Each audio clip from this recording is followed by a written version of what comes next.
अभी ध्यान के फल के बारे में चर्चा हुई अब अपनी। अब 4 बातें बताई थी ध्यान के संबंध में। कौन कौन सी? ध्येय, ध्यान, ध्याता और ध्यान का फल। ठीक है ना? तो अब जिस विषय का हम ध्यान करके आनंद प्राप्त करने वाले हैं उसके बारे में चर्चा करते हैं अभी, है ना? तो ध्येय जिसे कहते हैं, यानी ध्यान करने योग्य वस्तु। अब वह कौन सी वस्तु होनी चाहिए, और वो पहले वस्तु है, ये कल भी शाम को थोड़ा सा बताया था। तो उस वस्तु के संबंध में थोड़ा सा विचार करते हैं। तो उसके लिए आपल्याला आता त्यांना ध्येय संबंधी सांगायचं। ध्येय सांगायचं तर मग आता ते ध्येय अनेकांतात्मक असते हे सांगायचं। अनेकांतात्मक आहे हे सांगायचं तर त्याच्यासाठी मग आपल्याला हे नित्य अनित्य हे कसं ते अनेकांत समजून सांगायचं असं हो थोडक्यात। मग अनेकांत समजून सांगण्यासाठी आपल्याला तर त्यांच्या डोळ्यासमोर ही चार्ट असला तर कळतं हे चार्ट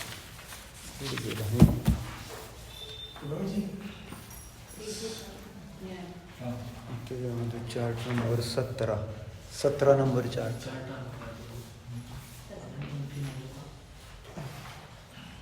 नाही आता नाही बिगत आहेत की त्यांच्या समोर एक मोठा मुद्दा म्हणून ठेवला पेज नंबर 46।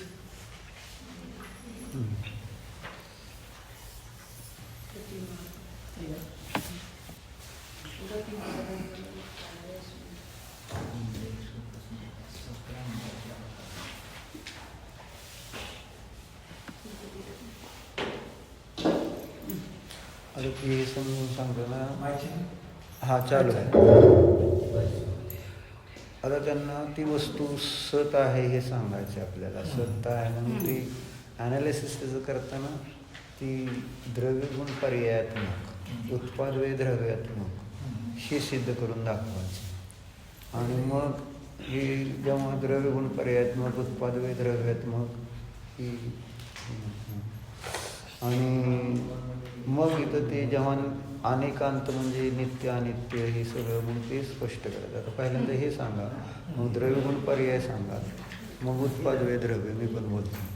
जैसे अभी ध्यान का ध्येय निर्णय करना है, उसके लिए पहले तो जैसे साइंटिस्ट लोग क्या करते हैं, जैसे वाटर है, पानी, तो व्हाट इज वाटर? तो वाटर में जो कंपाउंड्स हैं H2O, तो उस यानी H2O यानी हाइड्रोजन 2 पार्ट और ऑक्सीजन 1 पार्ट मिलकर जब वो बनता है तो पानी बनता है। अब ऐसी ही एक आत्मा नाम की वस्तु है जिसका मुझे ध्यान करना है, ऐसा अगर समझो तो वस्तु है। तो वस्तु क्या होती है कि जिससे हम उसका आश्रय करके वो ध्यान का फल प्राप्त कर सकेंगे। तो आत्मा ये पदार्थ बाद में आएगा, क्योंकि जैसे जीव, पुद्गल, धर्म, अधर्म, आकाश काल ये तो विशेष पदार्थ हैं। पहले वे पदार्थ क्यों हैं? क्योंकि वो पदार्थ है, वो अपने कारण से तो अपनी जगह है जैसे है वैसे, लेकिन मेरे ज्ञान में उसका जो सही स्वरूप है उस रूप से हम उनको निर्णय करेंगे तो फिर हम आगे जाकर उसमें ये जीव पदार्थ, ये पुद्गल पदार्थ, इसका निर्णय करते हुए फिर हम अपने ध्यान में जीव पदार्थ को ले रहे हैं और ये शरीर पदार्थ उससे भिन्न है। इस प्रकार का उसका विचार समीचीन यानी सत, जैसे फल सत होना चाहिए, सत होना चाहिए। कल बताया था सत का ध्यान होना चाहिए। तो जो सत है वो सत माने क्या है?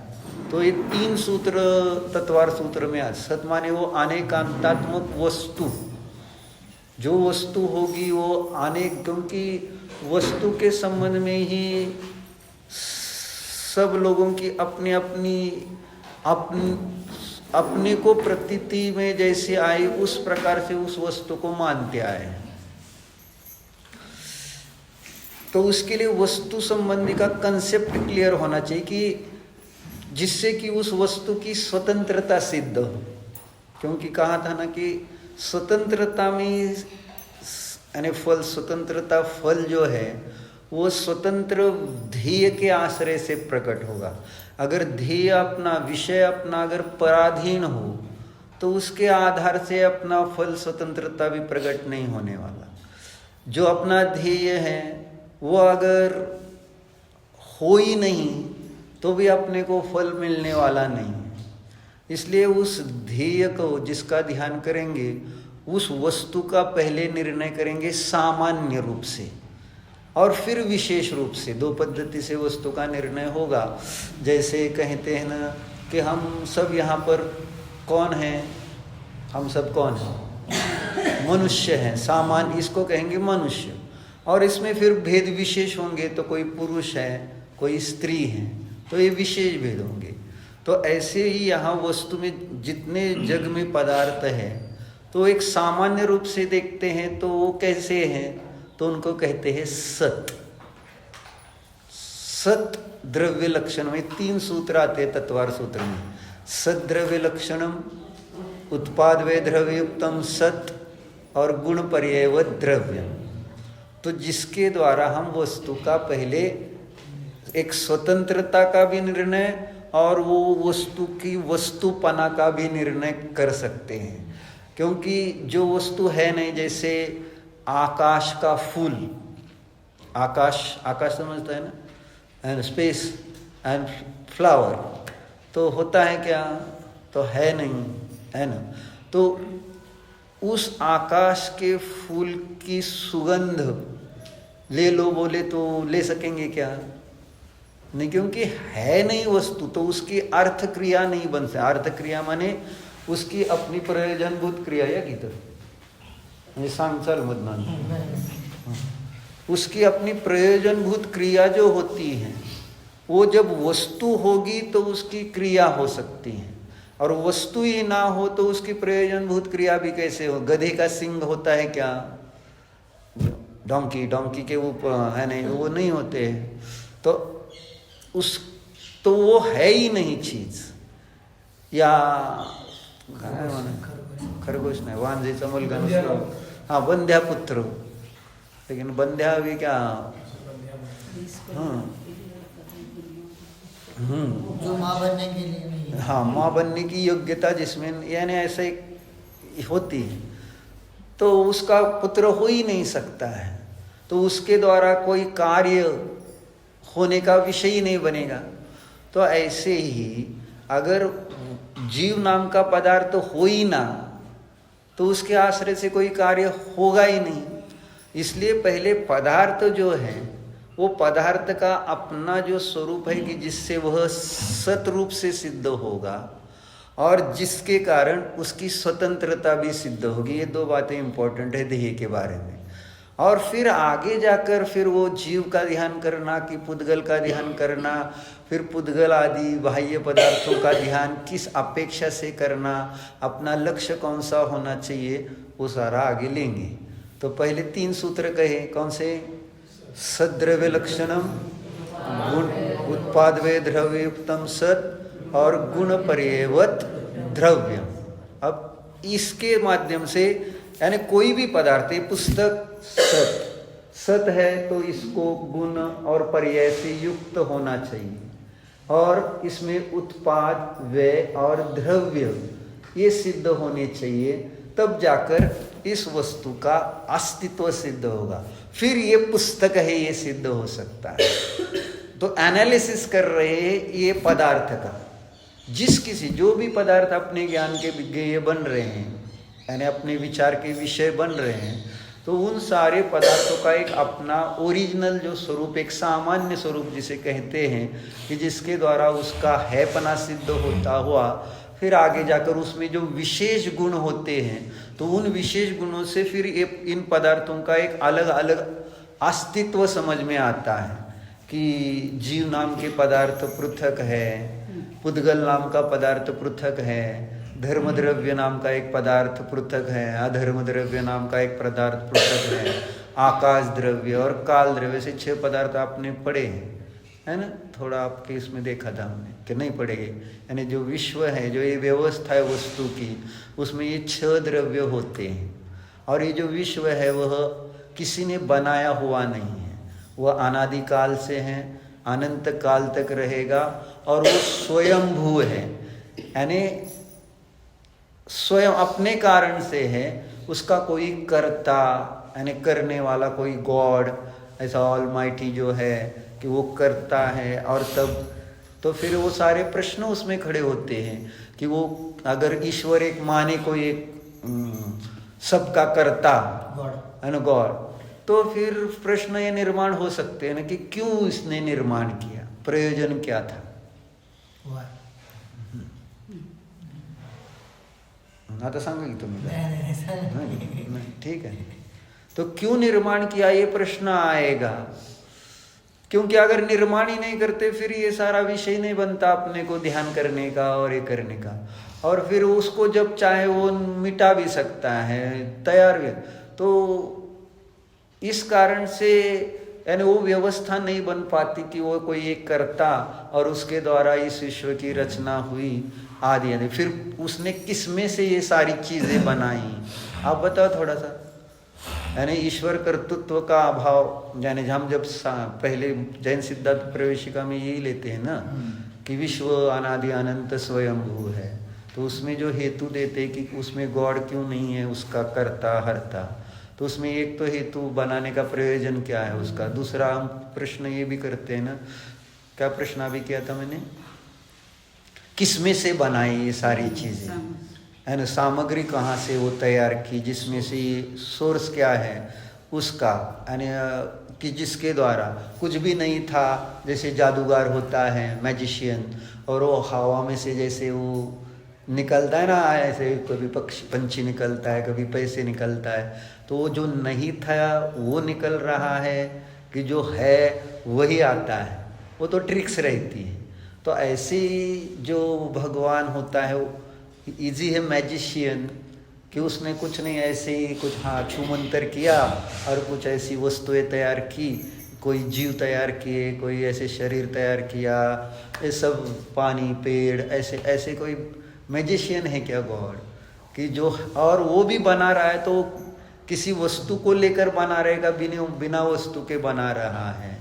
ऐसे बहुत सारे प्रश्न अगर किसी एक गॉड को मानकर और उसके द्वारा इसकी निर्मिति की चर्चा करते हैं तो खड़े होते हैं। इसलिए इस विश्व की व्यवस्था को अगर अनादि अनंत और स्वयंभू अपने कारण से है, किसी कारण से नहीं है, ये समझ में आता है, तो फिर जो बाकी के शंकाएं उत्पन्न होगी तो वो नहीं उत्पन्न होगी।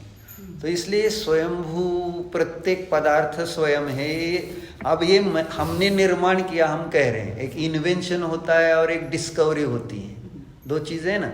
तो साइंटिस्ट लोग इन्वेंशन करते हैं, नई नई चीजें बनाते हैं, जैसे टीवी मोबाइल आदि, जैसे उन्होंने इन्वेंट किए, लाइट वगैरह सब। और डिस्कवरी माने जो थे उसी को उन्होंने खोजा। तो साइंस भी जो है उसी को खोज रहा है कि जो है नहीं उसको वो बना रहा है।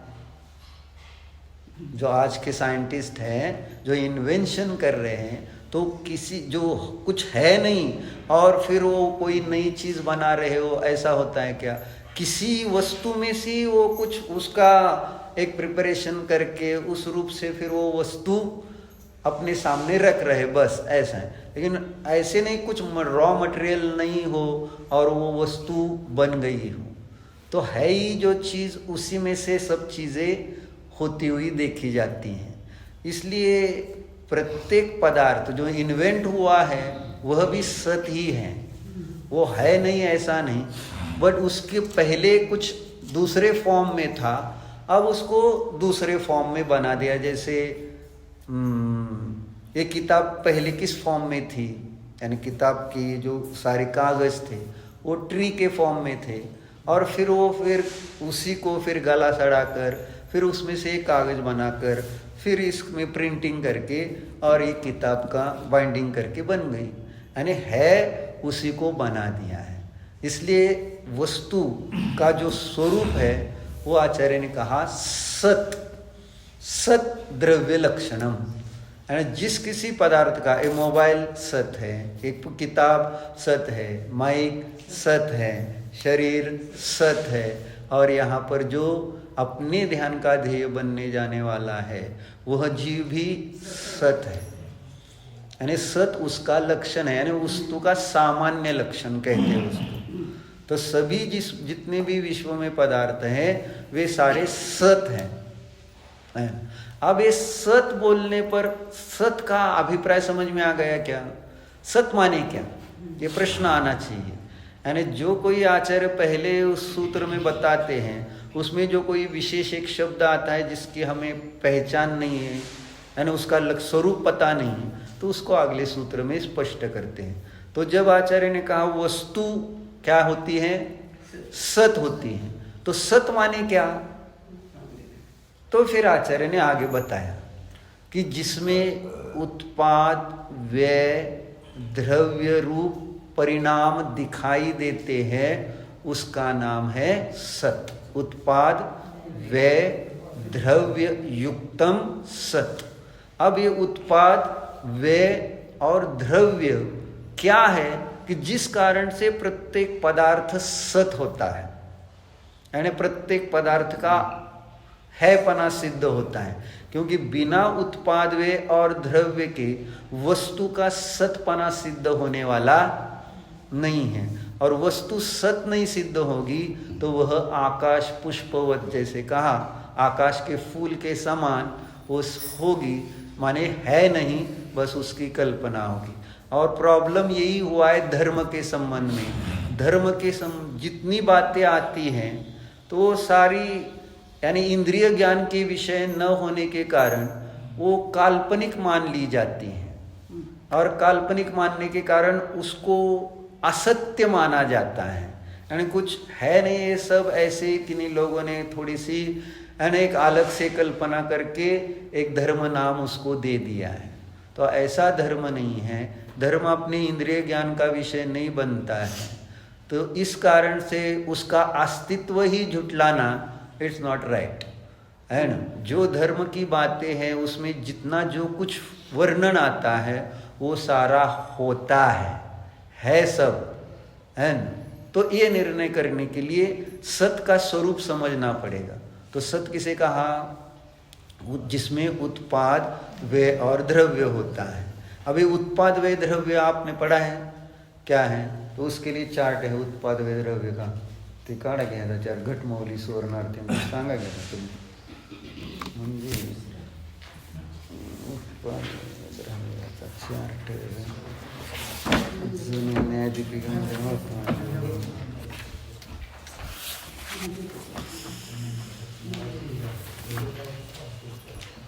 मग त्याच्यानंतर त्या आंब्याच्या चार्टमध्ये उत्पाद व्यय द्रव्याचं गठवू आपण. इथं बघा सर तुला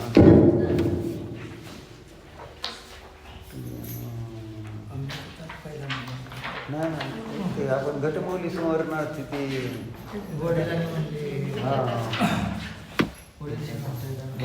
बघा या की पुढं प्रीती उत्पाद व्यय द्रव्याचा चार्ट बघा किती नंबर आहे. नाही इंग्लिशमध्ये आहे. काय इंग्लिशमध्ये? त्यामध्ये आहे का बघतो हे खालचं आहे तुमचं या थोडं.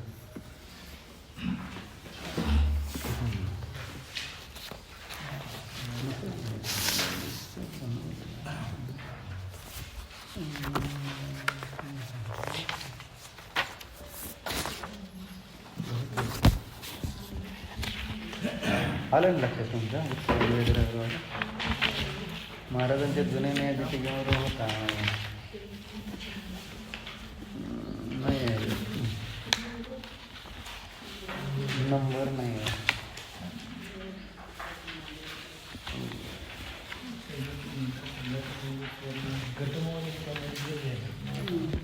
आरतीपूर ते घट आणि ते हार बनवले नाही उपादान निमित्त नाही हो. त्या भावाचा भाऊ आणि बहीण असती, भाऊ बहीण असती. ह्याच्यात आहे ना? हा, एक एक क्रमाने बघा सापडते शांत. तुझं काय गडबड नसतं. त्यांच्या समोर चित्र असलं म्हणजे कळणार. वो डायग्राम दिखेंगे तो ज़्यादा जल्दी पकड़ में आ जाएगा, इसलिए वो देख लेंगे. येत नहीं है. हाँ, आप कितना नंबर? 483. 483. नंबर आहे का? पेज 75. नंबर आहे सर, नंबर 477. 8 नंबर नाही. उस पार बैठे तुमचं 4 नंबर 27 आहे. बरोबर. 5 नंबर 58 आहे. चित्र दाखव. बरोबर आहे. हां, बरोबर आहे तिचं. ती द्या तिला त्यांची समोर. नाही, मला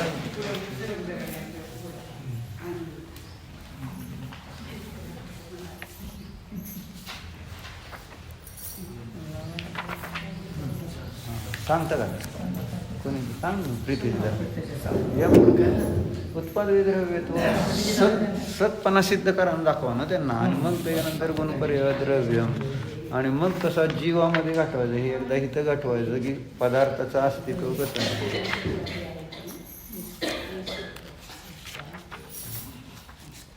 खालचं वाचा आधी पाहिजे तर, आणि नंतर मग वरचं उत्पाद द्रव्यत्व सत्वर देईल.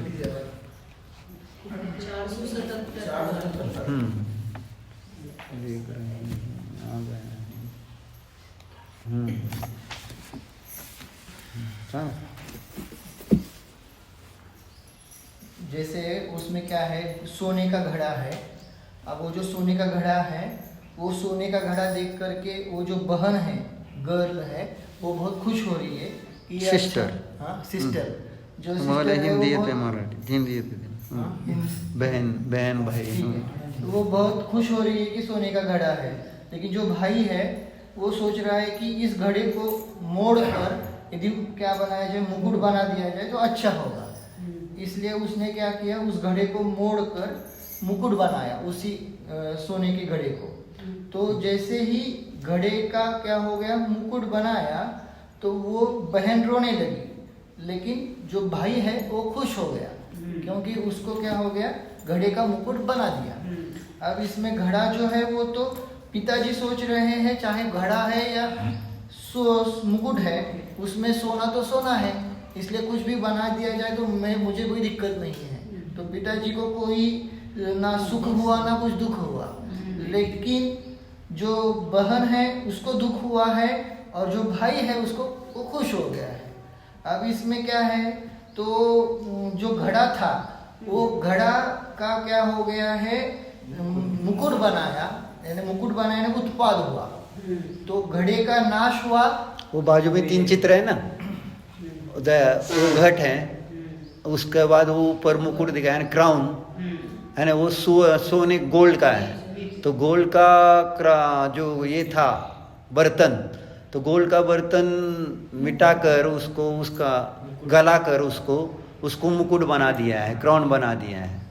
तो इस प्रकार से वो सोने का बर्तन जो था वो बहन को प्यारा था, है ना, तो उसको देखकर वो आनंदी रहती थी. लेकिन वो भाई को मुकुट चाहिए था, क्राउन चाहिए था, तो उसने उसी घड़े को पिघला दिया और उसको सुनार के पास ले जाकर वो मुकुट बना लिया. तो इस प्रकार से उस अवस्था में क्या हुआ, जो सोना, और फिर वो दोनों एक सुखी हुआ एक दुखी हुआ वापस, है ना. भाई को अच्छा लगा अब मेरे पास मुकुट है सोने का, लेकिन बहन दुखी हो रही है कि मेरे पास अब ये है ही नहीं, घड़ा नहीं रहा. यानी उसने ये देखा कि उसका यानी घड़े का नाश हुआ माने वस्तु का ही नाश हुआ, यानी सोने का ही नाश हुआ है. और इसने मुकुट का उत्पाद देखा तो उसको लगा कि नया ही कुछ उत्पन्न कर लिया है. इस प्रकार से दोनों सुखी दुखी होते हुए उन दोनों का झगड़ा पिताजी के पास पहुंचा. तो पिताजी के पास पहुंचने पर ये बहन कहने लगी कि इसने मेरा मुकुट पिघला दिया, मेरा मुकुट नष्ट हो गया, और हाँ घट, वो बर्तन नष्ट हो गया, और वो भाई तो खुश हो रहा है कि मुझे तो अपना क्राउन मुझे तो चाहिए था, इसलिए मैंने वो बना दिया। अब पिताजी क्या हैं, देख रहे हैं उसको, है ना। तो पिताजी देखते हैं ना, उनको उसके निमित्त से आनंद हो रहा है ना उसमें उनको दुख हो रहा है। क्यों? कारण क्या रहा? हाँ, मैंने वो मुकुट रूप से वो सोना रहे या वो है ना उस स्वर्ण के बर्तन रूप से वो सोना रहे, उससे उनको कुछ मतलब नहीं था। वो अवस्था कौन सी है सोने की, उनको क्या प्रयोजन था? हाँ, ये सोना है, जिस किसी रूप से। पापा को देना है किताब एक।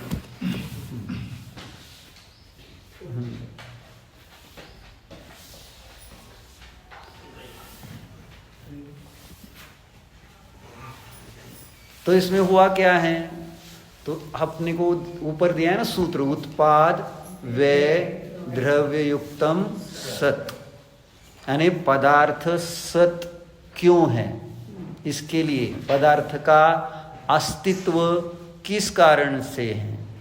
तो उसमें ये दो प्रकार की अर्थ क्रियाएं होती है। वह अर्थ क्रियाएं माने जैसे पहले बताया था ना, यहाँ प्रयोजनभूत क्रिया माने जैसे अब जल है, जल की अर्थ क्रिया क्या है? पानी है, पानी की अर्थ क्रिया क्या है?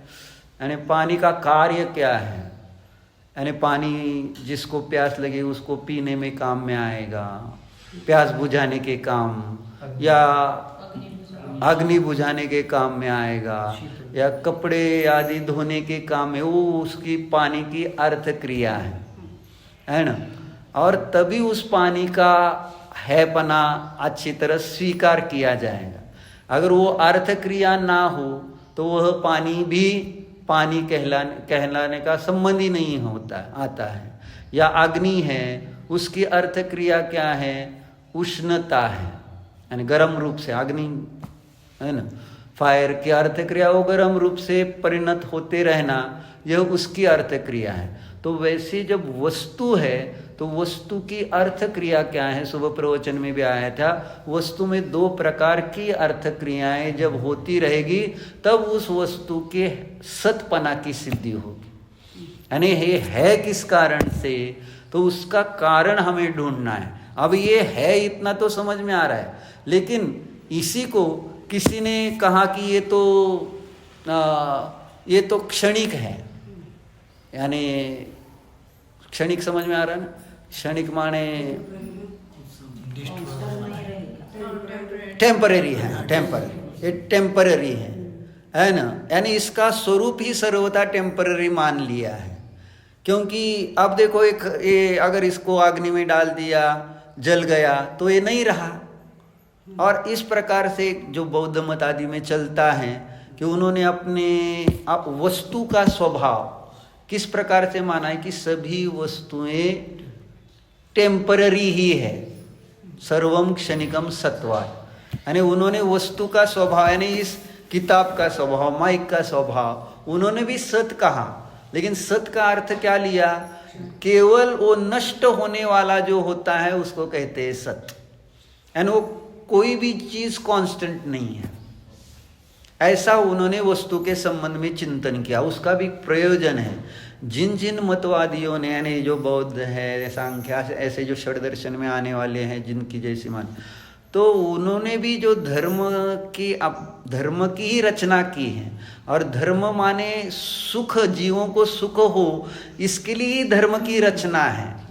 यानी जिस किसी भी धर्म की रचना जिनकी इन्होंने भी की है, उन सब का प्रयोजन एक ही रहा कि सुखी हो जीव, अन्यथा उसका नाम धर्म ही नहीं। क्योंकि धर्म जब भी जिस किसी जीव को परिचित है तो धर्म करते हैं, तो मुझे धर्म की अर्थ क्रिया सुख की प्राप्ति। अभी बताया था ना, अग्नि की अर्थ क्रिया उष्णता, जल की शीतलता है। ऐसे ही किसकी बोला था? धर्म की अर्थ क्रिया है सुख की प्राप्ति। तो जिस किसी ने भी जो भी धर्म की रचना की है तो उसके दिमाग में एक ही था कि जीव को सुख मिले जिस किसी भी प्रकार से। तब उसको पहले वस्तु का निश्चय करना चाहिए होगा कि जिसके उस वस्तु को किस रूप से हम जानेंगे कि जिसके कारण फिर मैं सुखी हो पाऊंगा। तो बौद्धों ने विचार क्या किया कि जब हम इंद्रियों के द्वारा वस्तुओं को देखते हैं, जानते हैं, तो जिन जिन वस्तुओं को देखते जानते हुए सारी नष्ट होने वाली वस्तुएं देखी जाती हैं। टेम्पररी वस्तुओं का इंद्रियों से ज्ञान होता है। कांस्टेंट वस्तु का इंद्रियों से ज्ञान होता है क्या? इंद्रियों से आँख, कान, नाक से जो भी अभी शब्द सुने, तो शब्द जो है वो आते हैं चले जाते हैं, है ना? तो इट्स नॉट कांस्टेंट।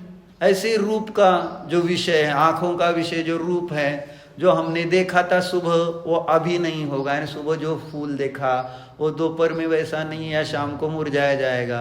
तो उस प्रकार का रूप उसका नहीं रहता है, तो टेम्पररी है। जिन जीवों का मेरे साथ संयोग है, यानी मेरे पापा है, मेरे मम्मी है, तो वे भी हम उनको कैसे मान कर बैठे हैं कि मानो मेरे साथ हमेशा, ये मेरे पहले भी थे और ये मेरे बाद में भी रहें। कब तक रहने वाले हैं पापा मम्मी हमारे, है ना?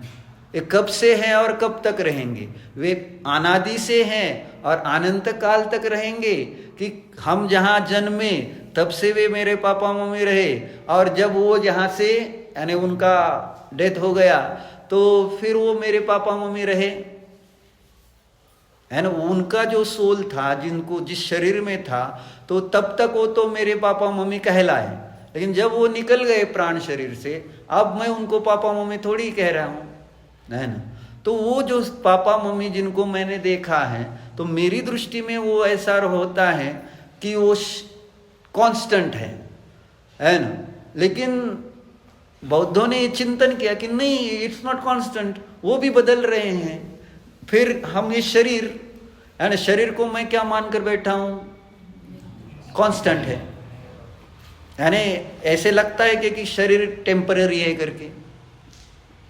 कभी दिमाग में भी आता है क्या कि शरीर टेम्पररी है? और शरीर की अवस्थाएं देख लो। पहले आप छोटी बच्ची थी बराबर, है ना, वो कांस्टेंट रही क्या अवस्था? तो उसके लिए भी चार्ट है आम आदमी का, ठीक है, वो बाद में देखते हैं। तो कांस्टेंट नहीं, ये पूरा करते फिर उसमें चलते हैं। तो आप पहले बच्ची थी, तो वो पर्याय में आपको लग रहा था मैं ऐसी हूँ हमेशा के लिए, लेकिन अब वो अवस्था रही क्या? अवस्था बदल गई। अब आप यंग हो चुकी हूँ, तो यंग हो गई तो अब लग रहा है कि this is permanent. Is this permanent? No. पक्का है? नहीं, विश्वास नहीं है। लेकिन यानी कोई मानता ही नहीं कि ये परमानेंट है। क्यों पापा जी? अभी आप वृद्ध हो गए कि अभी नहीं हुए? एंड ओल्ड एज आ गया है। तो लेकिन अब ओल्ड एज आने पर भी अब ऐसा नहीं लग रहा है कि ये ओल्ड एज आने के बाद आगे जाकर मरण भी है। ये ओल्ड एज की अवस्था भी टेम्पररी है, वो भी परमानेंट नहीं है। ये भी दिमाग में आता है क्या? और एक दिन ये शरीर अपना जो मिला था वो एक दिन छूट जाने वाला है। तो ये शरीर टेम्पररी है कि कांस्टेंट है? और मैंने उसके संबंध में रॉन्ग बिलीफ यानी गलत नॉलेज, जो क्या बोलना था सुबह ना, प्रीवर्स नॉलेज रखा है इसके बारे में कि ये है टेम्पररी, और मैंने इसको अपने दिमाग में रखा है कांस्टेंट। और ये कांस्टेंट नहीं रहता हुआ जब देख रहे हैं, जानने में आ रहा है जो संयोग प्राप्त हुए हैं वे कांस्टेंट नहीं रह रहे हैं, तो हम दुखी होते हैं। तो पहले ही अपने दिमाग में निर्णय है कौन सा कि नहीं, ये तो टेम्पररी है, आया है तो जाने वाला है। तो फिर उसके संबंध में अपने को कितना, यानी वो चला जाएगा। जैसे समुद्र में लहर आती है तो आने पर हम आनंदी हुई और जाने पर दुखी हुई। तो ऐसा होता है कि हमको पता है ना, लहर आई है तो लहर जाने वाली है, लेकिन उस लहर को देखकर हमने कहा नहीं ये तो कांस्टेंट है, ऐसा समझो मान लिया, तो वो मेरे किसका कारण होगी? तो मेरे दुख का कारण। तो ये देखा बौद्ध ने कि यहाँ पर ये सारे जो जीव है, वे सारे जो टेम्पररी चीज़ें हैं उसमें परमानेंसी देख रहे हैं, और परमानेंसी देखते हुए वे सारी चीज़ें तो नष्ट होती हुई देखी जा रही हैं, और इस कारण से दुखी हो रहे हैं। माने प्रत्येक वस्तु, अब उन्होंने बाकी उसमें डीप जाकर देखा नहीं कि कांस्टेंट है कि या नहीं भी, और कांस्टेंट न माने, केवल टेम्पररी ही माने, तो उसमें उस वस्तु का सतपना भी सिद्ध होता है या नहीं, इन चीज़ों का उन्होंने विचार नहीं किया। बस उन्होंने क्या सोचा, इसको परमानेंट माना है तो उस कारण से दुखी हो रहे हैं। तो चलो वस्तु और जो भी इंद्रियों से भाषित हो रहा है वो सारी टेम्पररी ही होती हैं, क्षणिक ही होती। तो उसको उन्होंने ऐसे ही समझ लिया कि सभी जग में जितने भी पदार्थ जो भी है, कोई भी पदार्थ इस विश्व में कांस्टेंट नहीं, ऐसा उन्होंने वस्तु का स्वरूप ही मान लिया, कि जिससे इस जीव ने वैसा चिंतन करने पर उसको शांति मिलेगी, ऐसा। But is this right? यानी वो जो वस्तु होती है केवल टेम्पररी ही होती है क्या, है ना? तो एक मान्यता थोड़ी देर, और दूसरा एक मत है, समझो सांख्य आदि, उन्होंने माना कि सब कुछ परमानेंट ही है, टेम्पररी कुछ होता ही नहीं, है ना?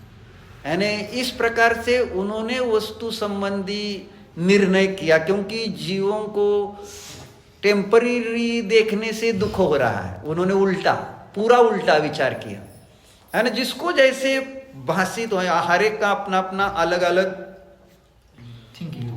थिंकिंग का एंगल है, व्यू है, और उसको जिस एंगल से वो देखने में आई तो बस, और उसके कारण उनको लगा कि टेम्पररी को देखने से दुख है, इसलिए वस्तु का जो स्वरूप है तो उन्होंने सोचा कि नहीं ये कांस्टेंट ही है, ये टेम्पररी कुछ है ही नहीं, यानी उसको सर्वथा कांस्टेंट रूप से ही माना। उसमें जो टेम्पररी नेस है तो वो टेम्पररीनेस नहीं देखा, यानी जैसे अभी कहा था ना कि जैसे शरीर है, ये बौद्धों ने क्या समझा था, इसको टेम्पररी, और हमने देखा भी अवस्थाएं बदलती, लेकिन ये बदलती हुई उसमें जो मूल वस्तु है, ये जो शरीर जिससे बना है, उस मूल वस्तु का नाश हुआ है क्या? यानी जो शरीर किससे बना है, ये शरीर भी, ये शरीर जैसे लकड़ी है ना बाहर की, यानी पेड़ की लकड़ी, और इस शरीर के जो क्या बोलते हैं माना कैरेक्टरिस्टिक, हाँ, गुणधर्म सेम ही है। कैसे माने? अब पेड़ को जला दिया तो क्या होगा, राख ही होगी, इसको जलाएंगे तो दोनों, है ना, दोनों के अगर गुणधर्म देखो, प्रॉपर्टीज देखो, तो दोनों की प्रॉपर्टीज सेम है। तो प्रॉपर्टी सेम है तो उसमें उन्होंने एक देखा कि वस्तु का शाश्वत ही रहती है, कांस्टेंट ही रहती है। ये जो दिख रहा है अपने को क्षणिक जितना जो भी, वो तो होता ही नहीं, ये तुम्हारी कल्पना है कि मैं बालक हूँ, मैं तरुण हूँ, मैं वृद्ध हूँ, मैं मनुष्य हूँ, मैं स्त्री हूँ, या जो भी जितनी भी अपनी यहाँ पर क्षणिक वस्तुओं संबंधी ज्ञान हो रहा है, वो सारा वो कहते झूठा है, काल्पनिक है, वो कुछ होता ही नहीं। जो कुछ होता है बस एक, है ना, शाश्वत ऐसा आत्म पदार्थ ही होता है, बाकी ये सब कल्पना है। ऐसा उन्होंने वस्तु को उस कांस्टेंट एंगल से देखते हुए, एंगल उसको नहीं कहेंगे, यानी उसमें उन्होंने उस वस्तु को बस कांस्टेंट रूप जो धर्म है उसी को माना, और क्षणिक धर्म को माना ही नहीं, है ना। तो उससे उन्होंने विचार किया कि ऐसा विचार जीव करेगा तो उसको सुख मिलेगा, है ना, वो दुख से मुक्त होगा। इस प्रकार से ऐसे अनेक लोगों ने, जितनी भी जो भी, कोई किसी ने एक गॉड को तैयार किया, है ना, किस लिए तैयार किया पता है? क्योंकि यहाँ मुझे दुख किस कारण से होता है, जब मैं कुछ क्रिएट करता हूँ, मैं बनाता हूँ, तब उसके संबंध में मुझे क्या होता है? मोह। मोह हल्का में, मोह समझ में आता है ना, मोह यानी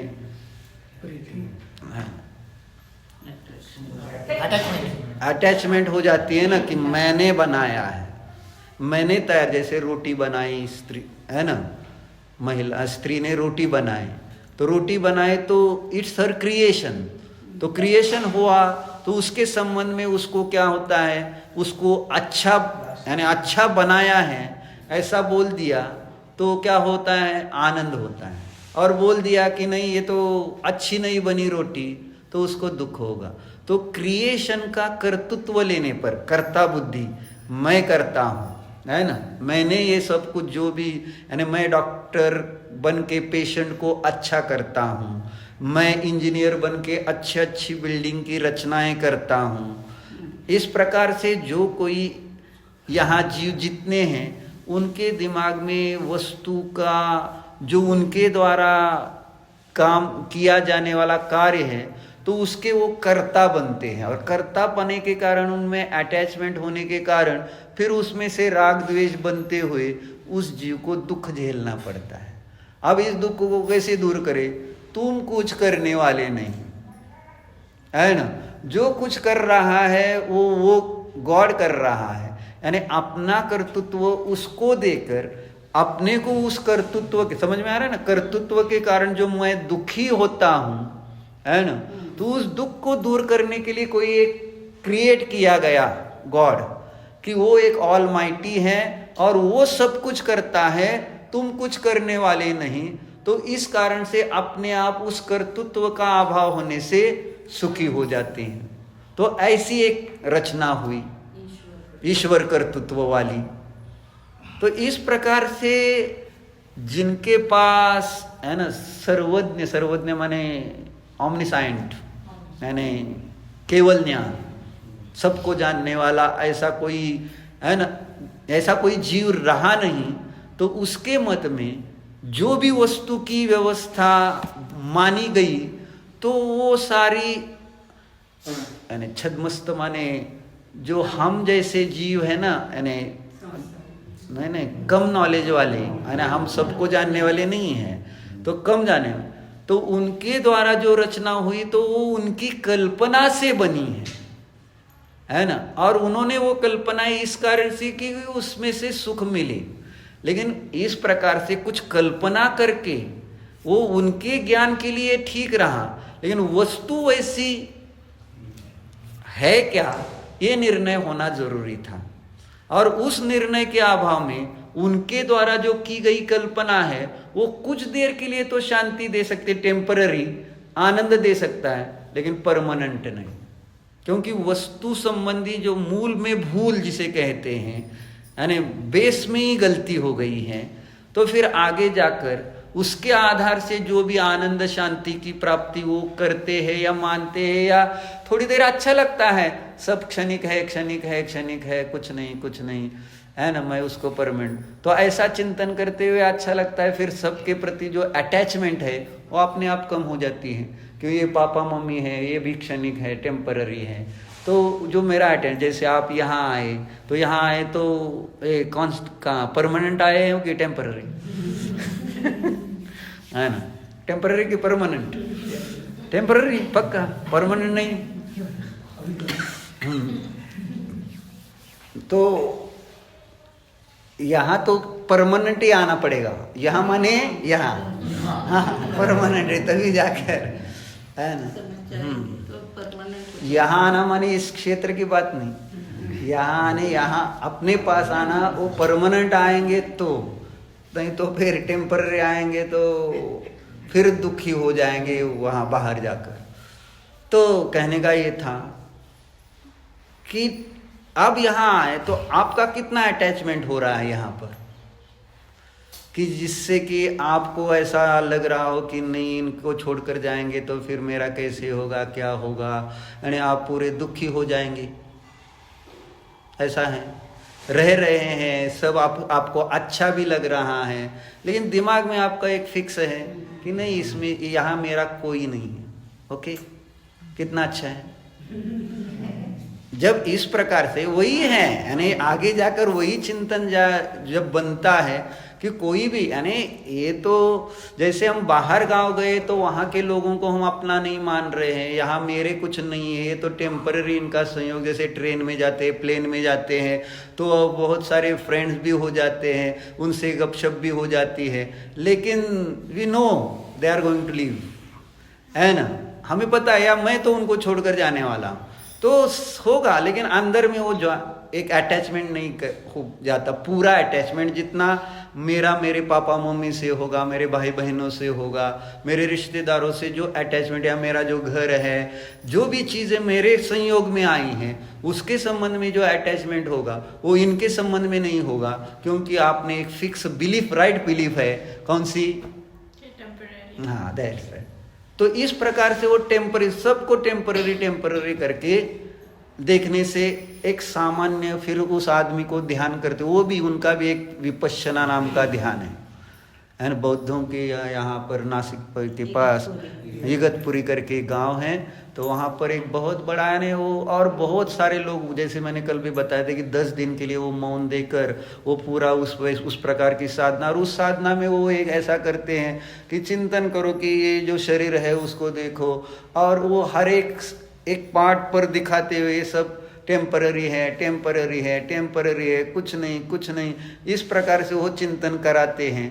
तो अपने आप 10 दिन के बाद उनके दिमाग में सेट हो जाता है, और कषाय भी वहाँ दूसरे कोई विकल्प भी नहीं करता है, यही विकल्प, और अंदर में एक साइकोलॉजिकल तैयार हो जाता है कि मैं ध्यान के लिए आया हूँ और यहाँ ध्यान करने से शांति मिलती है, ये भी एक दिमाग में फिक्स कर लिया है, तो अपने आप उसको एक गुड फीलिंग आने लगती है, और फिर वो 10 दिन में सब बाहर का संपर्क भी छूट जाता है, तो उसको एक गुड फीलिंग, कषाय की मंदता होने पर उसको एक गुड फीलिंग आ ही जाती है, और फिर वो कहता है वो अच्छा है, फिर वापस 10 दिन के बाद घर जाता है, फिर वहाँ पर सब विकल्प संकल्प करता है, फिर उसको दुख होता है बहुत ज़्यादा, वापस वो वहाँ जाता है, लेकिन वो शाश्वत है, टेम्पररी है कि परमानेंट है। तो टेम्पररी सुख वहाँ पर भी लेके, जैसे इंद्रिय विषय भोग कर टेम्पररी सुख मिलता है, ऐसे वो ध्यान में, जिस ध्यान में वस्तु का सम्यक निर्णय नहीं है,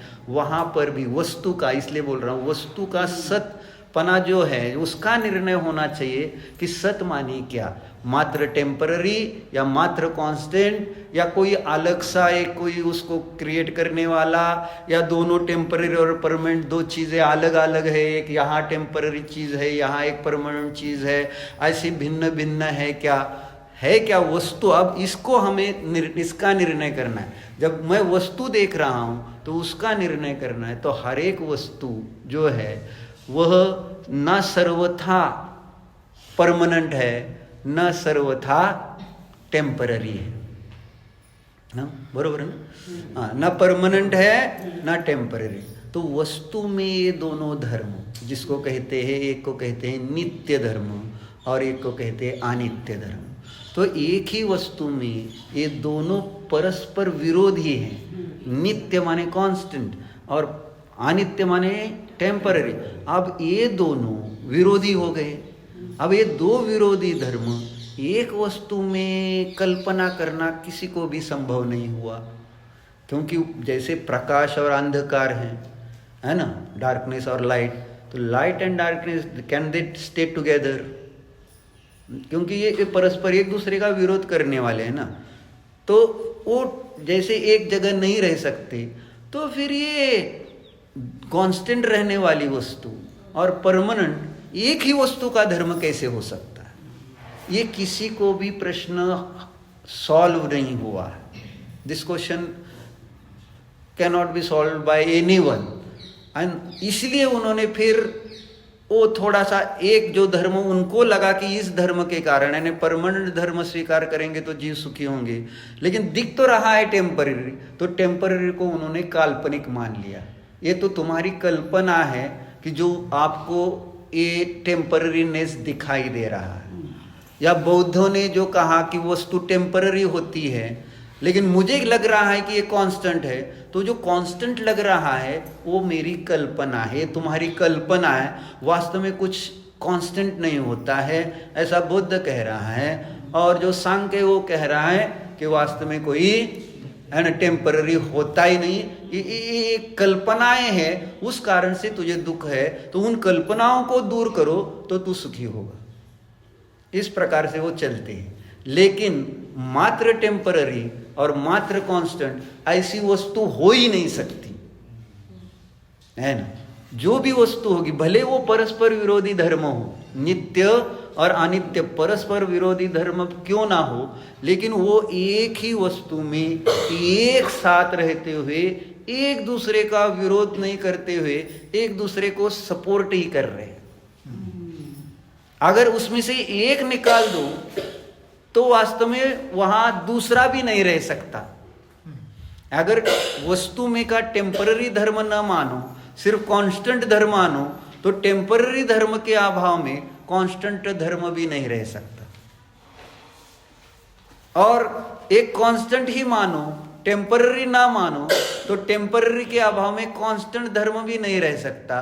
और जब वो नहीं रहा तो जो वस्तु का वो कांस्टेंट या टेम्पररी धर्म मात्र माना गया है, तो वो ही नहीं रहा तो वस्तु कहाँ रहेगी। और जब वस्तु ही नहीं रहेगी तो आप उस वस्तु का ध्यान करने लगे। जैसे आत्मा को टेम्पररी मानकर मैं ध्यान करने लगा, अरे है ही नहीं वस्तु, वो तो किसके समान, आकाश के, हाँ, फ्लावर के समान, है ना, स्काई फ्लावर। तो स्काई, आकाश के फूल के समान वो वस्तु रही, तो उससे वो जो ध्यान का फल, सच्चा आनंद, शाश्वत आनंद, वो प्राप्त होने वाला नहीं, वो तो काल्पनिक ही आनंद आएगा। इसलिए आनंद के 4 प्रकार किए हैं, है ना। आनंद जो होता है, हैप्पीनेस, उसके 4 भेद किए जाते हैं। एक पहला है इंद्रिय जनित आनंद, जो हमने सुबह चार्ट में से देखा था। इंद्रियों के माध्यम से विषयों का अनुभव करते हुए जो मैं हैप्पीनेस की फीलिंग करता हूँ, उसका नाम है इंद्रियजन्य आनंद। दूसरा आनंद कहा जाता है मनोजनित, यानी अपना जो मनाला काय म्हणते त्याला, मन, माइंड। तो माइंड माने यहाँ ना एक मन नाम की एक चीज़ है, इंद्रिय ही, 9 इंद्रिय कहते हैं उसको। तो उसके माध्यम से हम अनेक प्रकार के संकल्प विकल्प विचार करते रहते हैं, अच्छे बुरे कुछ भी ऐसे विचार करते हैं। तो कभी हम कुछ नहीं होता है बाहर, फिर भी मन में ऐसी कुछ अच्छी कल्पना करते हैं, तो हमें एक अच्छा लगता है, तो उसको कहेंगे मनोजन। जैसे अभी आप ये पढ़ रहे हैं, सुन रहे हैं, आप कानों को कितना आनंद मिल रहा है पता नहीं, क्योंकि एक अच्छा सॉन्ग सुनते, कुछ ऐसे लय वाला, तो ये इंद्रियजन्य आनंद होता। अब यहाँ कोई लय यानी ऐसे कोई क्या बोलते हैं, गाने की ऐसी धुन नहीं है, क्योंकि गाने की धुन में ऐसे आदमी जाता है तो वो इंद्रियजन्य आनंद हो जाए। लेकिन अब यहाँ धुन कुछ नहीं है, शब्द तो चल रहे हैं, तो शब्द के माध्यम से जो कुछ विषय मन के द्वारा ग्रहण किया जा रहा है, तो उससे आपको कुछ एक गुड फीलिंग जो आ रही है समझो, तो उसका नाम है मनोजनित आनंद। फिर तीसरा आनंद बताया जाता है प्रशम जनित आनंद। जैसे आपने थोड़ा सा कुछ किसी को मदद कर दी, जो दुखी था जीव, उसको मदद कर दी, तो उसके कारण आपके जो कषायों की कषाय है ना, तो उसकी मंदता रही, तो उसके कारण से आपको एक गुड फीलिंग आई किसी को मदद करने से, है ना। कोई ऐसी काल्पनिक कोई पूजन अर्चन करने से, है ना। आपको थोड़ा सा जब कोई धर्म का कार्य कर रहे हैं, जो भी हो, तो उससे जिससे आपके कषाय समझ में आ रहे ना, है ना, जो क्रोधादिक जो कषाय वो मंद हो जाते हैं। तो मंद होने के कारण एक जो गुड फीलिंग आती है, उसको कहा आचार्य ने प्रशम जनित आनंद। और चौथा आनंद जो है उसका नाम है अतीन्द्रिय आनंद। तो आज तक हम ये 3 आनंद, ये आनंद न होकर आनंदाभास है, वो सुबह हमने चार्ट में देखा था। यानी पहले 5 इंद्रिय का देखा था वो, फिर वो जो महिला का लड़का है ना, तो वो मनोजनित आनंद है ना, और वो जो डिग्री ज्ञान है ना मिली, तो हाँ जो हाँ डॉक्टर आदि जो वो डिग्री, उसके कारण जो एक आँख फीलिंग आई, तो वो जो आनंद है वो भी मनोजनित आनंद ही है, तो वो भी सच्चा आनंद नहीं है, वो देखा था हमने। तो ऐसी कषाय कुछ काल के लिए मंद हो जाए तो वो भी सच्चा आनंद। जैसे आप यहाँ पढ़ने आए, पढ़ रहे हैं, आपकी कषाय मंद है और आपको अच्छा फीलिंग हो रहा है, तो आप समझने लगेंगे कि हाँ ये सच्चा है। या कभी आप ध्यान में बैठ गए, कोई यानी आपने वस्तु व्यवस्था का समीचीन ज्ञान न करके बस एक कहीं यानी आप बहुत सारा सुनने वाले, आप यहाँ से जाकर भी सुनेंगे, कुछ करेंगे, तो किसी ना किसी एक चीज को आप लेकर बैठने वाले हैं, क्योंकि अब ध्यान पर ही विचार चल रहा है, तो आप ध्यान करने वाले हैं। तो ध्यान करते हुए आपको विषय का अगर सच्चा निर्णय ना भी हो तो भी आपने एक साइकोलॉजिकल, हमने कहा ना, एक कल्पना करने वाली है कि हाँ एक आत्मा है जो जैसा है, मैं शरीर से अलग। लेकिन उस वस्तु का सतपना निर्णय किए बिना जो आप करेंगे विचार, तो आपको वहां थोड़ा सा एक शांति की अनुभूति आएगी। हमने कहा ना, जो भी जितने भी मेडिटेशंस अभी विश्व में चल रहे हैं, तो उन सब का एक ही प्रयोजन है कि शांति, और जो कहीं ना कहीं कंसंट्रेट करेगा और वो दिमाग में ये रख कर कि ये मैं कंसंट्रेशन करता हूँ, क्योंकि मेडिटेशन माने कंसंट्रेशन है मूलतः, और एक अच्छा विषय कोई ऐसा दे दिया यानी कुछ पढ़ा कर और आप विचार करने लगेंगे, तो आपको ऑटोमेटिक एक पीसफुलनेस अंदर में भासित होगा और फिर आपको लगेगा हाँ यही सच्चा ध्यान है। ऐसा इसलिए अपने को निर्णय करना कि ये जो मुझे पीसफुलनेस भासित हो रहा है या जो कुछ आनंद आ रहा है, अच्छा लग रहा है, इज इट ट्रू, सत है कि असत है। यानी मैंने सत वस्तु के आश्रय से इसका आनंद प्राप्त किया है कि असत काल्पनिक वस्तु के आश्रय से इसका आनंद प्राप्त किया है। अगर मेरा वो काल्पनिक वस्तु के आश्रय से आनंद है, जैसे आप सो रहे हो, आपको एक अच्छा सपना आया, तो उसमें भी आनंद आएगा ना, लेकिन जग जाएंगे तो सपना खत्म, वो आनंद खत्म हो जाएगा। तो ऐसे ही यानी वो सपने में जो भी कल्पना थी वो सच नहीं थी, एंड वो तो एक सपना ही था, it was a dream only, and it was not हाँ sweet dream, it was not वस्तु, वो वस्तु नहीं थी वैसी जो भी मैंने स्वप्न में देखा था और उससे मुझे अच्छा लगा था, वो थी नहीं। तो ऐसे ही मैंने दिन में अब बुद्धिपूर्वक मैं अभी बैठा हूँ और कोई वस्तु मैंने निर्णय नहीं किया सत वस्तु का और मैं बैठ गया ध्यान करने, है ना, और मैंने ऐसी सपने में जैसे ड्रीम में जैसे का आनंद की अनुभूति ली, ऐसे आप आनंद की अनुभूति लोगे और समझो कि क्या अच्छा है, लेकिन दिस विल ऑल्सो भी, है ना, ये भी खत्म हो जाएगा, क्योंकि बेस कच्चा है। यानी जिस वस्तु को लेकर ध्यान करने जाएंगे वो वस्तु पहले वो होनी चाहिए, दैट इज वेरी इंपॉर्टेंट। और वो होने के लिए उसके जो एनालिसिस सही होना चाहिए कि वो वस्तु का वस्तुपना किस हेतु से, किस कारण से है। तो उसके लिए ये कारण अभी यहाँ चर्चा में ले रहे कि वस्तु में उत्पाद व्यय द्रव्य, इस प्रकार से परमानेंट, क्या बोलते हैं, परमानेंट, वो क्या म्हणतात, एक परमानेंट शाश्वत एक धर्म है उसमें और एक क्षणिक धर्म, दोनों धर्म एट ए टाइम उस वस्तु में होते हैं, तभी जाकर वस्तु के वस्तुपना की सिद्धि होगी। अगर वहाँ वे दोनों धर्म युगपत नहीं मानते तो वस्तु का वस्तुपना सिद्ध नहीं होगा। जो वस्तु है वह अपने ही स्वयं के कारण है, किसी दूसरे के कारण वह वस्तु नहीं। यानी वस्तु में जो चेंजेस, अब इसमें जो चेंजेस हो रहे हैं, आप में जो चेंजेस हो रहे हैं, वो चेंजेस किसके कारण हो रहे हैं? यानी वो चेंजेस होने के लिए किसकी अपेक्षा है, किसकी जरूरत है? यानी किसी, समझ में नहीं आ रहा। अब आप बच्ची थी, अब युवा हो गई, तो बच्ची अवस्था से युवा अवस्था रूप आपको किसने किया?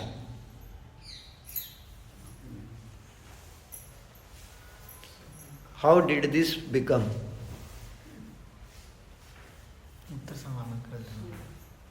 यानी ये तो प्रश्न तो समझा ना, कैसे हो?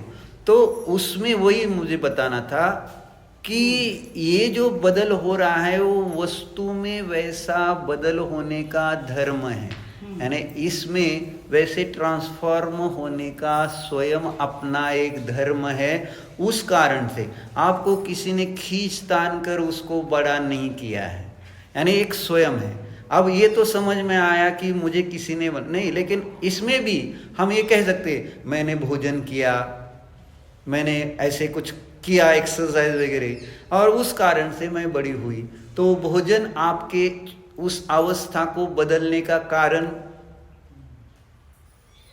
व्यवहार से। अब इसमें दो एंगल्स आते हैं कि एक दो व्यूज जो है कि एक व्यवहार नए है और एक निश्चय, एंगल्स, दो दृष्टिकोन है। काय सांगाय तुम्ही, मग असं काय मी सांगायला मला नाही ते जास्त, म्हणजे काय काय शब्द जी येते ते म्हणून सगळ्याला बसवले। काय म्हटलं? पर्सपेक्टिव्ह समझ में पहले भी समझ में आता है सब, ठीक है। हाँ, तो वही तो एंगल्स है, वो दो एंगल्स। आता ते एंगल समजायला कोणतं चार्ट दाखवायचं आहे ना? हे आंब्याचा नाही तर दाखवायचं की नाही? शेजारी वा वही पर है, बाजू में देखो, वो नहीं तिथंच आहे। हाँ तर ते दिले का? 28 पान। हाँ असू दे की, किती पान आहे? 58 काढा, एक मिनिट।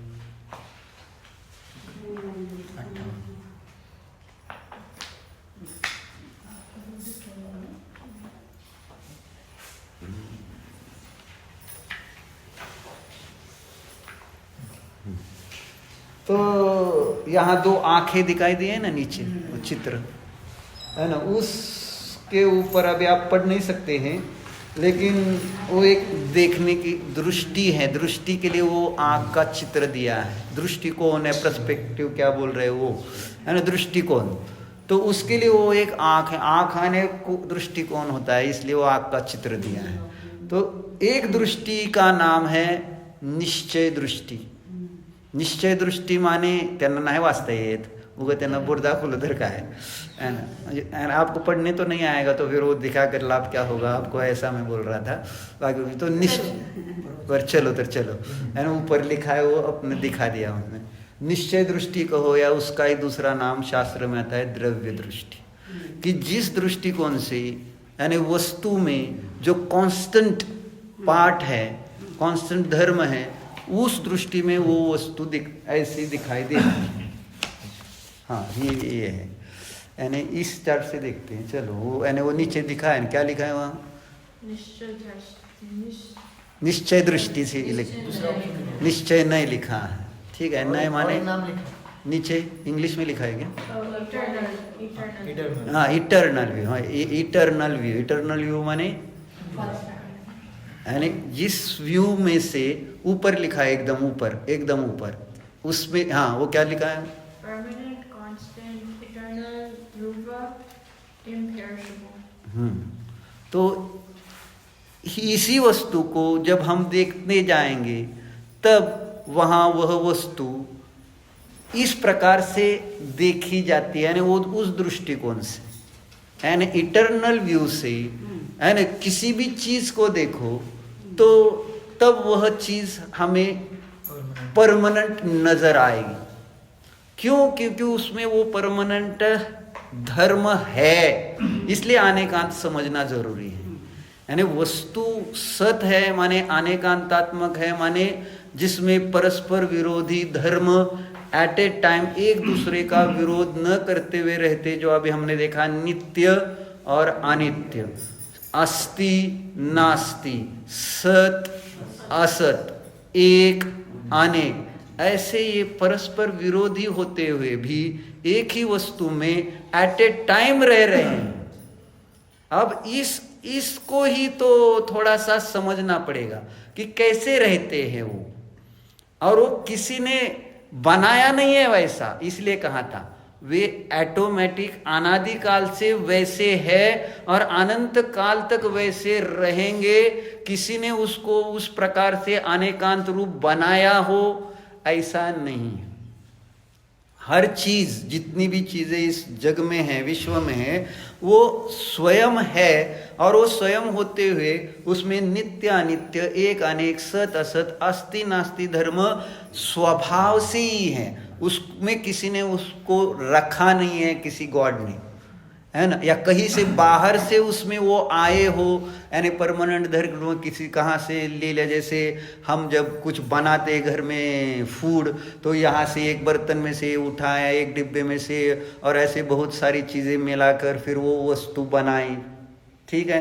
तो ऐसे कोई ये वस्तुएं नहीं बनी हुई हैं, ये वस्तु पहले से थी, आगे रहेगी, और उसमें ये नित्य अनित्य जो धर्म है, कांस्टेंट और परमानेंट और टेम्पररी, ये जो धर्म है वो उसमें स्वयं है, वो किसी ने उसमें रखे नहीं, है ना, ये पक्का।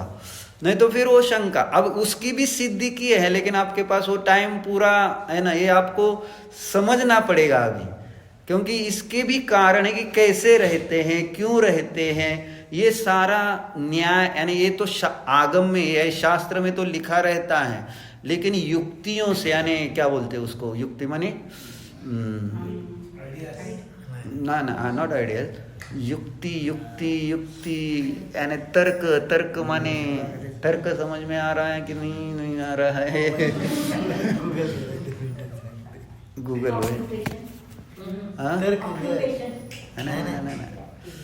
काय म्हणायचं तुम्हाला? लॉजिक,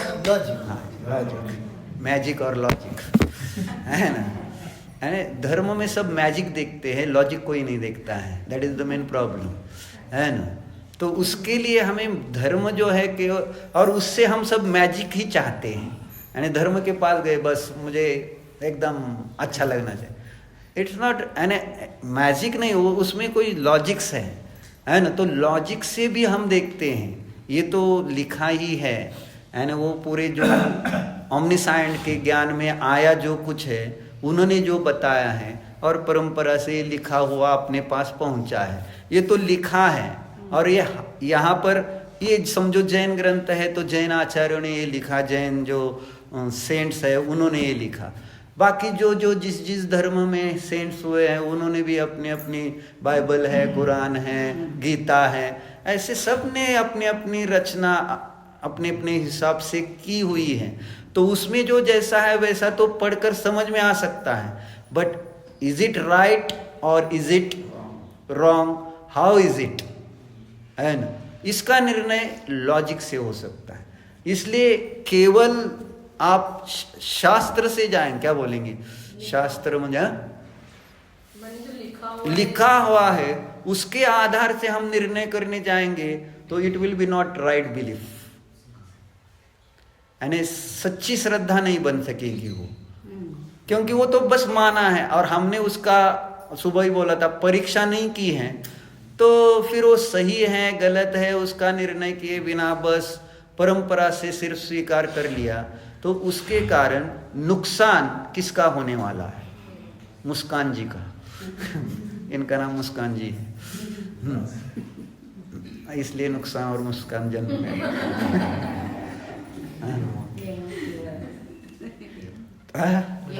हाँ यमक जुळवलं आपलं, उगाच मत ना, तुम्हाला थोडं थोडं येते, ह्यांना जास्त येतं, है ना। तो नुकसान हम मेरा होने वाला है, क्योंकि मैंने वो निर्णय नहीं किया है। जो लिखा है उन्होंने जिस अपेक्षा से लिखा जैसा हो वो उनके लिए उनका फल मिल गया, लेकिन मुझे फल मिलेगा मेरे विचारों के कारण, उनके विचारों के कारण मुझे कुछ फल नहीं मिला। लेकिन मैं उन विचारों को फॉलो करूंगा तो उनको जो फल मिलेगा वही फल मुझे भी मिलेगा। अब मुझे निर्णय करना है कि जो लिखा है वो सही है कि गलत है। तो उसके लिए लॉजिक्स की आवश्यकता होती है। जब उसमें लॉजिक्स लगाते हैं, लॉजिक से देखते हैं और लॉजिक के बेस पर वो अगर सही निकलता है फिर उसकी श्रद्धा करते हैं और उस रूप हम अपनी कंडक्ट ना क्या बोलते हैं आचरण करते हैं, तो अपने पर्याय में जो अपना ध्येय है, साध्य एम है, गोल है, वो हमें प्राप्त हो सकता है। ऐसा है। तो इसलिए क्या कह रहे थे कि वस्तु में ये दो नित्य यानी वस्तु में नित्य अनित्य दो धर्म या कांस्टेंट और टेम्पररी ये दो धर्म किसी ने रखे नहीं, वे स्वयं स्वभाव से उसको भी समझने के लिए लॉजिक्स दिए गए हैं कि उस प्रकार की समझो एक सामान्य उसको हेतु परीक्षामुख सूत्र में काय दिलेला आहे ना, ते वस्तू सामान्य विशेषात्मक आहे यासाठी दोन हेतू दिले का नाही, ऊर्धता तिरेक सामान्य ऊर्धता सामान्य नहीं हेतु दिले। तो दो हेतु दिए हैं कि दो प्रकार की अर्थ क्रियाएं वस्तु की देखी जाने के कारण वस्तु में उस प्रकार के दो धर्म होते हैं। बताया ना, एक नित्य अर्थ क्रिया और एक अनित्य अर्थ क्रिया। इस प्रकार से दो अर्थ क्रियाएं वस्तुओं में अनुभव में आ रही हैं, तो उस कारण से हम ये निर्णय कर सकते हैं कि हाँ वस्तु में एक कांस्टेंट धर्म है और एक टेम्पररी धर्म है। जैसे हमने अभी वो उत्पाद व्यय के चार्ट में देखा था कि सुवर्ण का जो कलश था बाजू में, उधर जो तीन चित्र है, ये तीन, ते कलश दाखवा तिथला, एक ऊपर क्राउन है और नीचे गोल्ड है। तो ये जो तीन चीजें हैं उसमें से ऊपर दो चीजें हैं, ये इसको कहते हैं अनित्य अर्थ क्रिया। वो जो सोना नाम का पदार्थ है, सुवर्ण एंड गोल्ड, तो गोल्ड की दो अर्थ क्रियाएं मुझे देखने में आई कि नहीं, कि गोल्ड का वो जो बर्तन था उस गोल्ड के बर्तन का व्यय होकर नाश होकर है ना क्राउन रूप अवस्था का उत्पाद, यानी वो उत्पाद माने समझ उत्पन्न हो गया। तो इस प्रकार से ये अपने को दिखने में आता है, प्रतीति में आता है, समझ में आता है कि सोना ही जो था वो बर्तन रूप से वही सोना बदलकर अब है ना मुकुट रूप से हो गया है। तो ये और इससे ये अपने को समझ में आया कि ये बर्तन कांस्टेंट नहीं है और वो क्राउन कांस्टेंट है क्या। तो ये एक धर्म हो गया, ये अनित्य यानी टेम्पररी। किसका है वो टेम्पररी चेंज, किस चीज का है वो टेम्पररी चेंज, गोल्ड यानी सुवर्ण का ही है, और इस चीज को कहेंगे अनित्य अर्थ क्रिया। इसका नाम है अनित्य। यानी अनित्य माने जो उत्पाद और व्यय वाला होता है उसको अनित्य कहते हैं। हम ये किसके लिए समझ रहे सारा, नहीं तो वो ही भूल जाएंगे तो फिर आगे का कुछ ध्येय के लिए। लेकिन बराबर ध्येय के लिए समझ रहे हैं। तो ध्येय के लिए क्या समझ रहे हैं हम, कि जो ध्येय होता है वह थमा क्योंकि वो अभी करने वाले हैं ना, आपको पता है। तो ज्ञानावरण कर्म बनेगा आपको, तो मदद कर सकते हैं।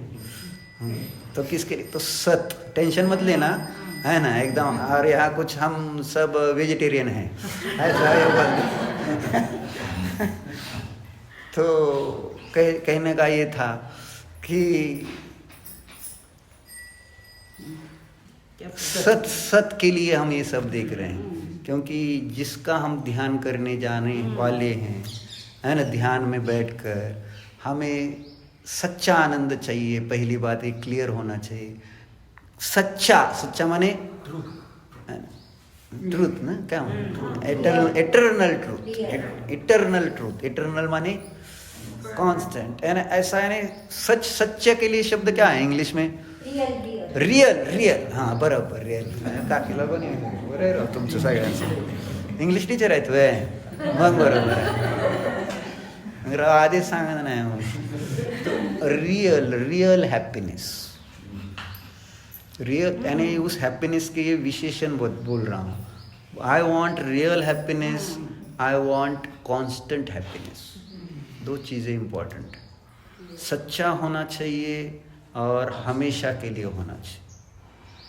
तो सच्चा होने के लिए वस्तु जिसका ध्यान करके मुझे वो सच्चा आनंद मिलेगा, वस्तु सच्ची होगी तो आनंद सच्चा होगा, वस्तु झूठी होगी तो आनंद भी झूठा।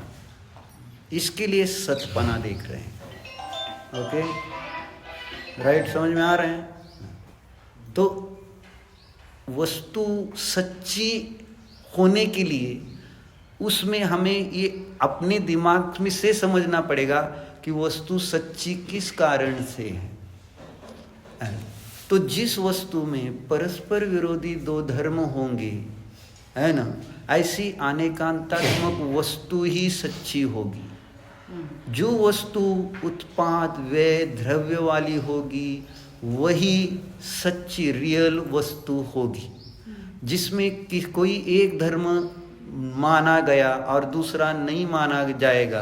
यानी उत्पाद व्यय तो माना है ना, उत्पाद व्यय तो आप समझ में आ रहा है ना, उत्पाद माने उत्पन्न होना, व्यय माने नष्ट होना, जैसे वो बर्तन का नाश होना, डिस्ट्रॉय, और क्रिएटेड, है ना, इस पर क्रिएशन एंड डिस्ट्रक्शन, करेक्ट, अच्छा हो गया, अभी आ गए टीचर। तो क्रिएशन और डिस्ट्रक्शन, थोड़े थोड़े इंग्लिश शब्द क्यों? क्योंकि वो आपके पास वो खजाना नहीं है शब्दों का जो यहाँ यूज़ होता है, इसलिए आप थोड़ा पढ़ना सीखो और पढ़ो हिंदी, जो भी जितना साहित्य है वैसा, तो उससे आपको समझ में आएगा हम सच बोल रहे कि झूठ बोल रहे, आपको कैसे पता चलेगा। हमारी भी परीक्षा करो, ऐसा नहीं कि हम जो कह रहे हैं वही बस आप मान लो। आप अपना दिमाग खुला रखकर जो भी बातें पढ़ेंगे उसमें से आप अपना निर्णय करो, व्हाट इज रियल एंड दूसरे रियल से विरुद्ध फॉल्स, हाँ फॉल्स, व्हाट इज फॉल्स, वो निर्णय आपका रहेगा और उस निर्णय से आपको फल मिलेगा। हमको कोई टेंशन नहीं है। आपने अगर रियल निर्णय किया तो आपको रियल फल मिलेगा, अच्छा, और आपने फॉल्स निर्णय किया तो उसका फल मुझे थोड़ी मिलने वाला है। तो it's your duty what is real and what is false to understand, otherwise it you will be, काय तुम्हाला नुकसान होणार, नुकसान म्हणजे you will be in loss, right है ना। जो बता रहे हैं वो उनका नुकसान वो उनकी विचारधारा से होगा, है ना। अगर नुकसान होने वाला और गेन होने वाला है उनको तो उनके विचारों से होने वाला, लेकिन हर एक अपना अपना स्वतंत्र ये बताना है। इसलिए बेस से चलना चाहिए था, इसलिए कह रहे थे कि ध्यान की ये न ये लास्ट स्टेप। वैसे तो अगर धर्म की शुरुआत वही से है, लेकिन उसको शुरू करने के लिए ये बेस में आकर बराबर हो, जैसे नींव पक्की हो तो कहा था ना, ऊपर की बड़ी जितनी भी वो 100 है ना, हाँ इतना बड़ा भी खड़ा कर दिया तो भी प्रॉब्लम नहीं, लेकिन नीचे ही बेस कच्चा हो तो ऊपर का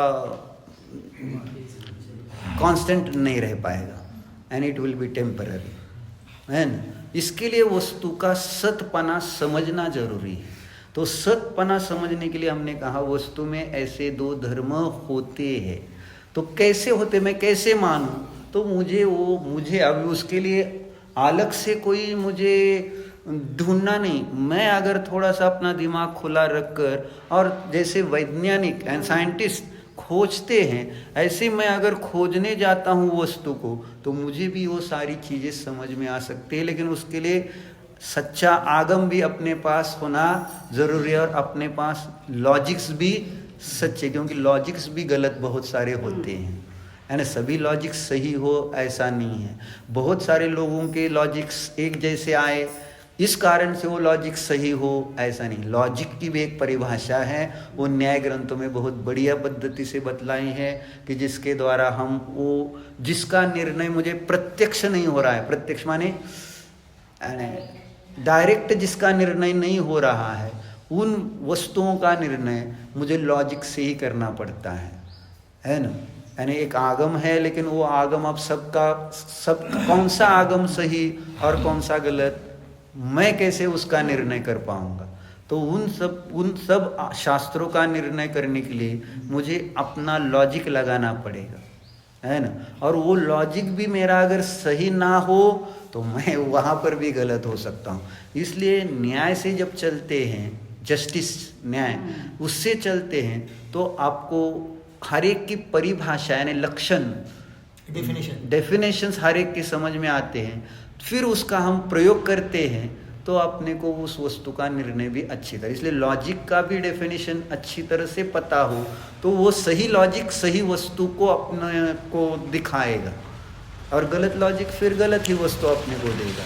तो लॉजिक समझने के लिए आप अपना दिमाग जरा खुला करके उस वस्तु को खोजने के लिए जाते हैं, तो मुझे वस्तु में 2 प्रकार की अर्थ क्रियाएं दिखाई देती हैं।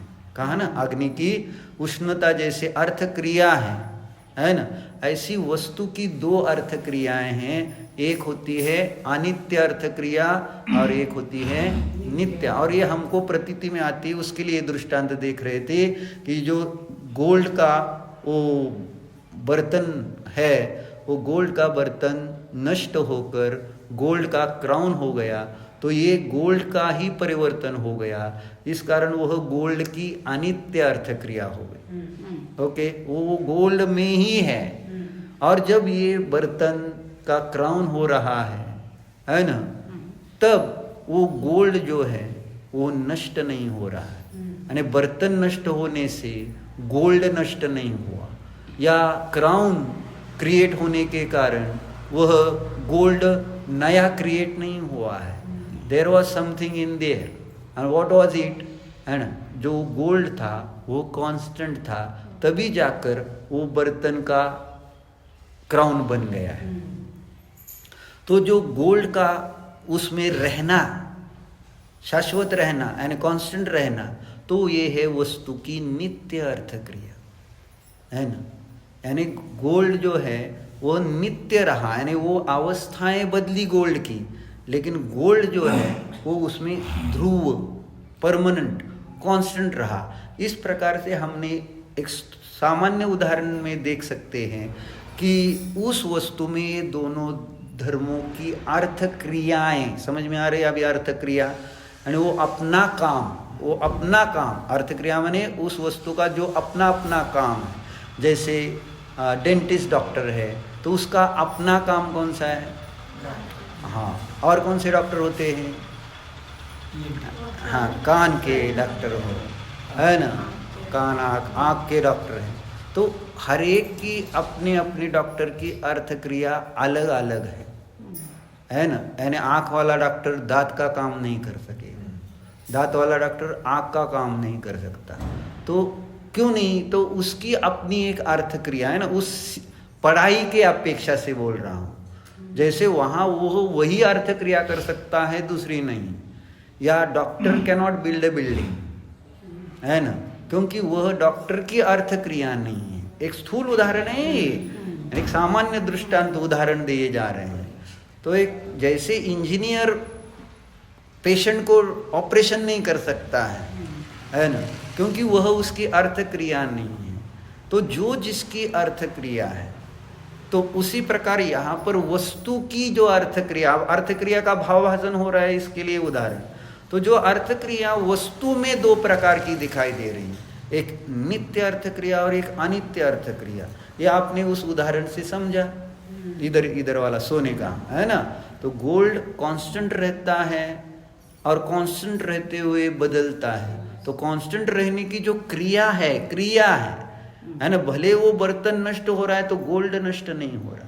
क्यों नहीं नष्ट हुआ, है ना, उसमें वो नहीं। लेकिन जब यहाँ से जीव निकल जाता है तो मुझे कैसे लगता है, यानी कोई हमारा सगे क्या बोलते हैं, यानी रिलेटिव है और वो मर गया, है ना, तो हमें क्या लगता है, वो मर गया माने क्या, हाँ, यानी पूरा नष्ट, यानी वो रहा ही नहीं। तो एक अपेक्षा रहा ही नहीं, यानी जिस रूप से था, यानी मेरे कुछ रिलेटिव जिस रूप से, यानी मेरा भाई था या मेरे दादा थे, है ना, वो अब दादा रूप से नहीं रहा, वो ठीक है, लेकिन वो रहे ही नहीं, है ना। हमारा देखने का व्यू ये होता है, यानी वो मरण हो गया तो माने वो वस्तु ही नष्ट, या कागज जैसे है वो जल गया, है ना, तो क्या माना कि वो पूरा ही नष्ट हो गया, लेकिन वो पूरा नष्ट नहीं होता है, क्योंकि उसमें एक कांस्टेंट धर्म है ना। जो भी हमारा रिलेटिव था वो नए के अपेक्षा से देखते हैं, वो उस चार्ट में, है ना। उसमें दो व्यूज है ना, एटर्नल व्यू है ह्याच्यात आहे का? तर आपल्याकडे कुठे आहे? कोणचं? या आंब्याचं चार्ट ये नाही असू दे, इंग्लिश, त्यांना आपल्याला हिंदी घ्या, ती काढा, हिंदी घ्या आपल्याला, ये ले लो, ये इजी पड़ेगा। 97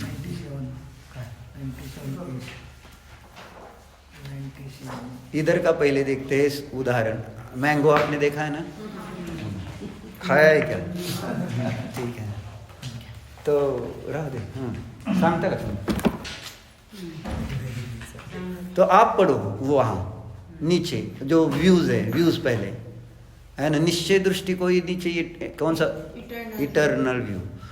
हाँ, तो इटर्नल व्यू से वस्तु कैसी होती है? ऊपर ऊपर वर, एकदम वर। हाँ, from the eternal point of view the object is हाँ, ये दो ही लिखे हैं क्या उधर? उधर, हाँ बस, एंड कांस्टेंट है, ठीक है। एंड कौन से पॉइंट ऑफ व्यू से? इटर्नल पॉइंट ऑफ व्यू से जब हम उस आम को देख रहे हैं तो वहां पर वह आम कैसा है? कांस्टेंट है। तो आम कांस्टेंट कौन सी अपेक्षा से है? तो उसमें जो यहाँ लिखा है इधर बाजू, यानी इटर्नल पॉइंट ऑफ व्यू, आम में क्या क्या है? Touch, taste, smell and colour, these are constant. And जब वह आम कैरी रूप से होता है, आम की कच्चा आम होता है, कच्चा, तो कच्चा आम की अवस्था में टच है, टेस्ट है, स्मेल है और कलर है ना। और फिर उधर हाँ वो नहीं हाँ, चेंज लिखा है ना, क्या? Changeable point of view. From the changeable point of view, अब ऊपर वह आम कैसा है? हाँ, तो चेंजेबल पॉइंट ऑफ व्यू से देखते हैं तो वह आम टेम्पररी है, चेंजेबल है, ठीक है। तो जब कच्चा आम था तब जब हमने उसको इटर्नल पॉइंट ऑफ व्यू से देखा तो उसमें touch, taste, smell, colour, they were constant. But जो चेंजेबल पॉइंट ऑफ व्यू है, उस एंगल से जब उसी आम को देख, कच्चे आम को देख रहे हैं, तो टच कैसा है? हार्ड। हाँ, टेस्ट कैसा है? यानी वो एक एक को देखो, टच हार्ड है, टेस्ट सॉर है, और स्मेल हाँ, यानी जो जैसा है वो सब समझना है। नहीं, वहाँ अनफॉर्म परफ्यूम नहीं होता है, लेकिन जो कच्चे आम में जैसा जो होगा वो स्मेल, हाँ, और colour it's green. This is changeable. From the changeable point of view वही कच्चा आम हमने देखा तो वो वस्तु दो पद्धति से दिखाई दी ना, है ना। इसमें टच, टेस्ट, स्मेल जो है वो कांस्टेंट रहे, ध्रुव है, और जो उसकी जो ग्रीन आदि कलर्स है, स्मेल वगैरह, वो जो है दे आर चेंजेबल। हाउ?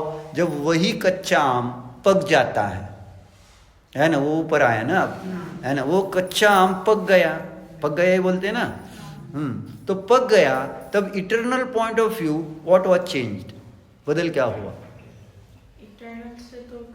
कुछ नहीं चेंज होता, क्योंकि वो इटर्नल पॉइंट, वही नित्य अर्थ क्रिया बता रहे हैं, यानी उसमें वो ध्रुव, जैसे सोने में हमने वो देखा था, सोना ध्रुव रहा, तो इस प्रकार से यहाँ जब इटर्नल पॉइंट ऑफ व्यू से देखते हैं तो टच है, टच कांस्टेंट है, टेस्ट कांस्टेंट है, स्मेल कांस्टेंट है, कलर कांस्टेंट है, it has not changed. But जब चेंजेबल पॉइंट ऑफ व्यू से उसी आम को देख रहे हैं जो पहले कैसा था, है ना, कच्चा आम था, वो पक गया, तो पक जाने पर अब वहां पर चेंजेबल पॉइंट ऑफ व्यू में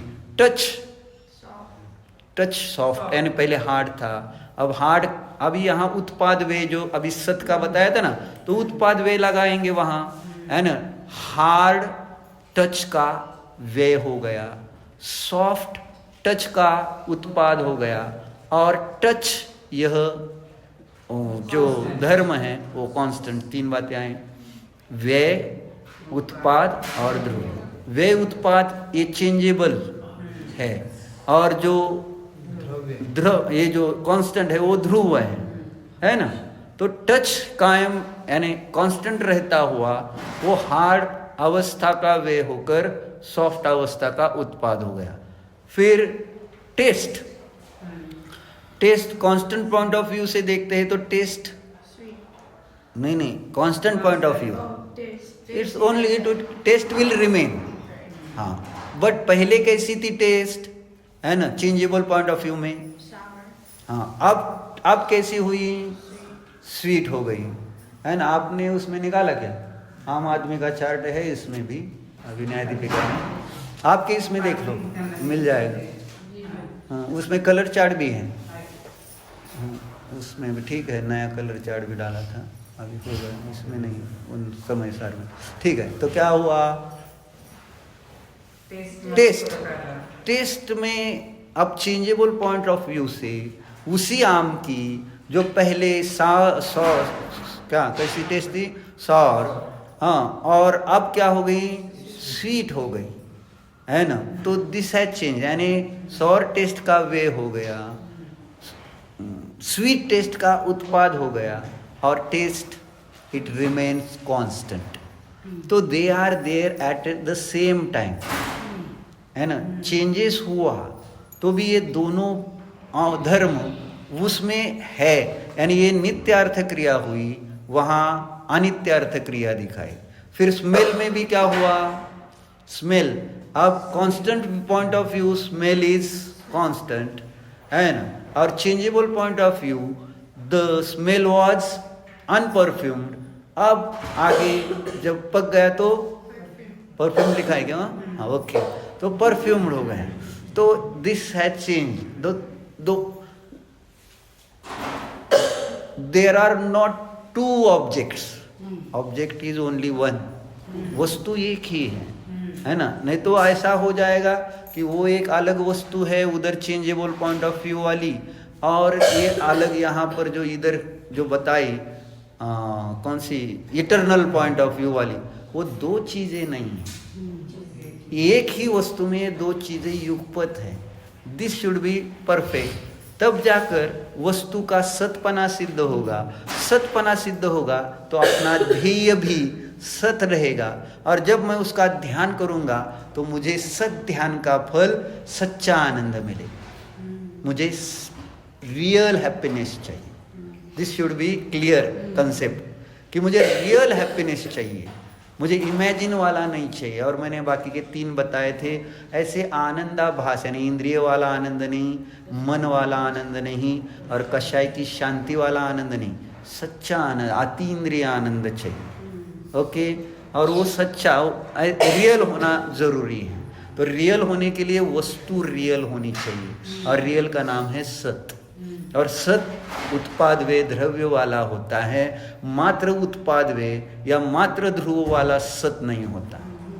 पापा जी समझ में आ रहा है क्या, है ना। सरल आम को आप अभी किसान है इसलिए तो, यानी ये सरल उदाहरण है आपके लिए। हाँ, पर्याय बदल गई लेकिन वस्तु कायम है, बस इतना ही समझना है, ज्यादा कुछ नहीं है। सब आपको आता है ना, पर्याय बदल गई है, समझ आए तो पर्याय बदलती है लेकिन, है ना, वस्तु, है ना, ध्रुव रहती है। तो आगे फिर आगे क्या है, चौथा पॉइंट, कलर। हाँ, तो एटर्नल पॉइंट ऑफ व्यू से कलर इज कांस्टेंट, है ना, ऊपर लिखा है ना कांस्टेंट। और चेंजेबल पॉइंट ऑफ व्यू से अगर देखेंगे तो वह पहले ग्रीन कलर की थी वही वस्तु, वही ग्रीन कलर को छोड़कर अब येलो कलर रूप से परिणमित हो। तो दिस हैज चेंज्ड, और यानी वे हो गया ग्रीन का, उत्पाद हो गया येलो का, कलर इज कांस्टेंट है ना। तो इस प्रकार से उस कच्चे आम से पके आम में क्या हुआ है, दोनों चल रहे हैं। ऐसा नहीं कि कच्चे आम में तो ये इटर्नल पॉइंट ऑफ व्यू रहा और पके आम में फिर हमने कौन सा देखा, चेंजेबल पॉइंट ऑफ व्यू, ऐसा नहीं। कच्चे आम में भी दोनों हैं, वही कच्चा आम पक गया तो उसमें भी दोनों हैं। This should be clear. नहीं तो क्या होता है, कभी कांस्टेंट पॉइंट को देखते हैं कभी टेम्पररी को देखते हैं। तो इस प्रकार से हमें लगता है कि एक टेम्पररी अलग है और कांस्टेंट वस्तु अलग है। ऐसे दो चीजें जैसे मानो अलग अलग हम अपने दिमाग में सेट कर लेते हैं, तो ऐसे नहीं है। जब भी कोई भी वस्तु होगी तो उसमें दोनों कांस्टेंट और टेम्पररी रहेंगी। फिर वह पका हुआ आम आगे क्या हो जाता है, सड़ जाता है, खराब हो जाता है ना फ्रूट वो आगे जाकर। तो उस काल में है ना, इटर्नल पॉइंट ऑफ व्यू से क्या हुआ, हाँ सेम ही रहेगा, टेंशन क्यों ले रहे हो, सेम ही रहेगा ना। Touch, taste, smell and colour they will remain constant, है ना। यही तो इसका मजा है ना। आप बच्ची थी, अब आगे उधर आएंगे बाद में, है ना। तो ये पूरा करते हैं पहले, तो ये कांस्टेंट रहता है। अवस्था कौन सी है, इट्स नॉट इम्पोर्टेंट, है ना। उसमें जो इटर्नल पॉइंट ऑफ व्यू से अब जब हम देखते हैं, तो जैसे यहाँ पर वो हमने इस चार्ट में देखा ना, वो पिताजी हैं, उन्होंने इटर्नल पॉइंट ऑफ व्यू से उसको देखा, किसको, उस क्राउन को, क्योंकि अभी क्राउन था, है ना। अभी वहाँ वो बर्तन नहीं था, तो क्राउन को देखते हुए उनको क्राउन नहीं नजर आ रहा था, उनको क्या इटर्नल पॉइंट ऑफ व्यू वाला वस्तु दिखाई दे रही थी। गोल्ड इज कांस्टेंट, इसलिए उसमें कुछ रोने धोने जैसा नहीं, है ना। तो शांत रहे, यानी उनके परिणाम उसके निमित्त से। ये है इटर्नल पॉइंट ऑफ व्यू की जादू, जो आगे जाकर अपने को ध्येय का, यानी किस ध्येय का मुझे ध्यान करना है, तो जो जिस वस्तु का मैं ध्यान करने वाला हूँ, this is eternal point of view वाली जो वस्तु है, उसको मैं अपने ध्यान का ध्येय बनाऊंगा, तो मुझे वो रियल हैप्पीनेस आएगा। और कांस्टेंट, रियल नहीं, अब कांस्टेंट हैप्पीनेस आएगा। रियल का तो वस्तु के सतपने से रियल आनंद, और constant eternal point of view को हम ध्यान में उस देह का चिंतन करते हैं, क्योंकि मुझ में अभी दोनों हैं। लेकिन मैं आज तक अपने को चेंजेबल पॉइंट ऑफ व्यू से ही देखता आया हूँ, और चेंजेबल पॉइंट ऑफ व्यू से देखता हुआ मैं उसी को वस्तु समझ रहा हूँ। बस ऐसे यही मैं हूँ। उसमें जो कांस्टेंट ये है इटर्नल, यानी जो धर्म है, उसको मैंने कभी विचार में लिया ही नहीं। That is my problem, and वही अपने दुखों का कारण है। इसलिए शास्त्रों में शब्द आते हैं, जो वो टेम्पररी पॉइंट है, उसमें टेम्पररी धर्म है ना, उसमें हम मूड हो जाते हैं। यानी मूड माने क्या, हाँ केंद्रित नहीं, यानी मूर्खता समझ में आती है ना, foolishness.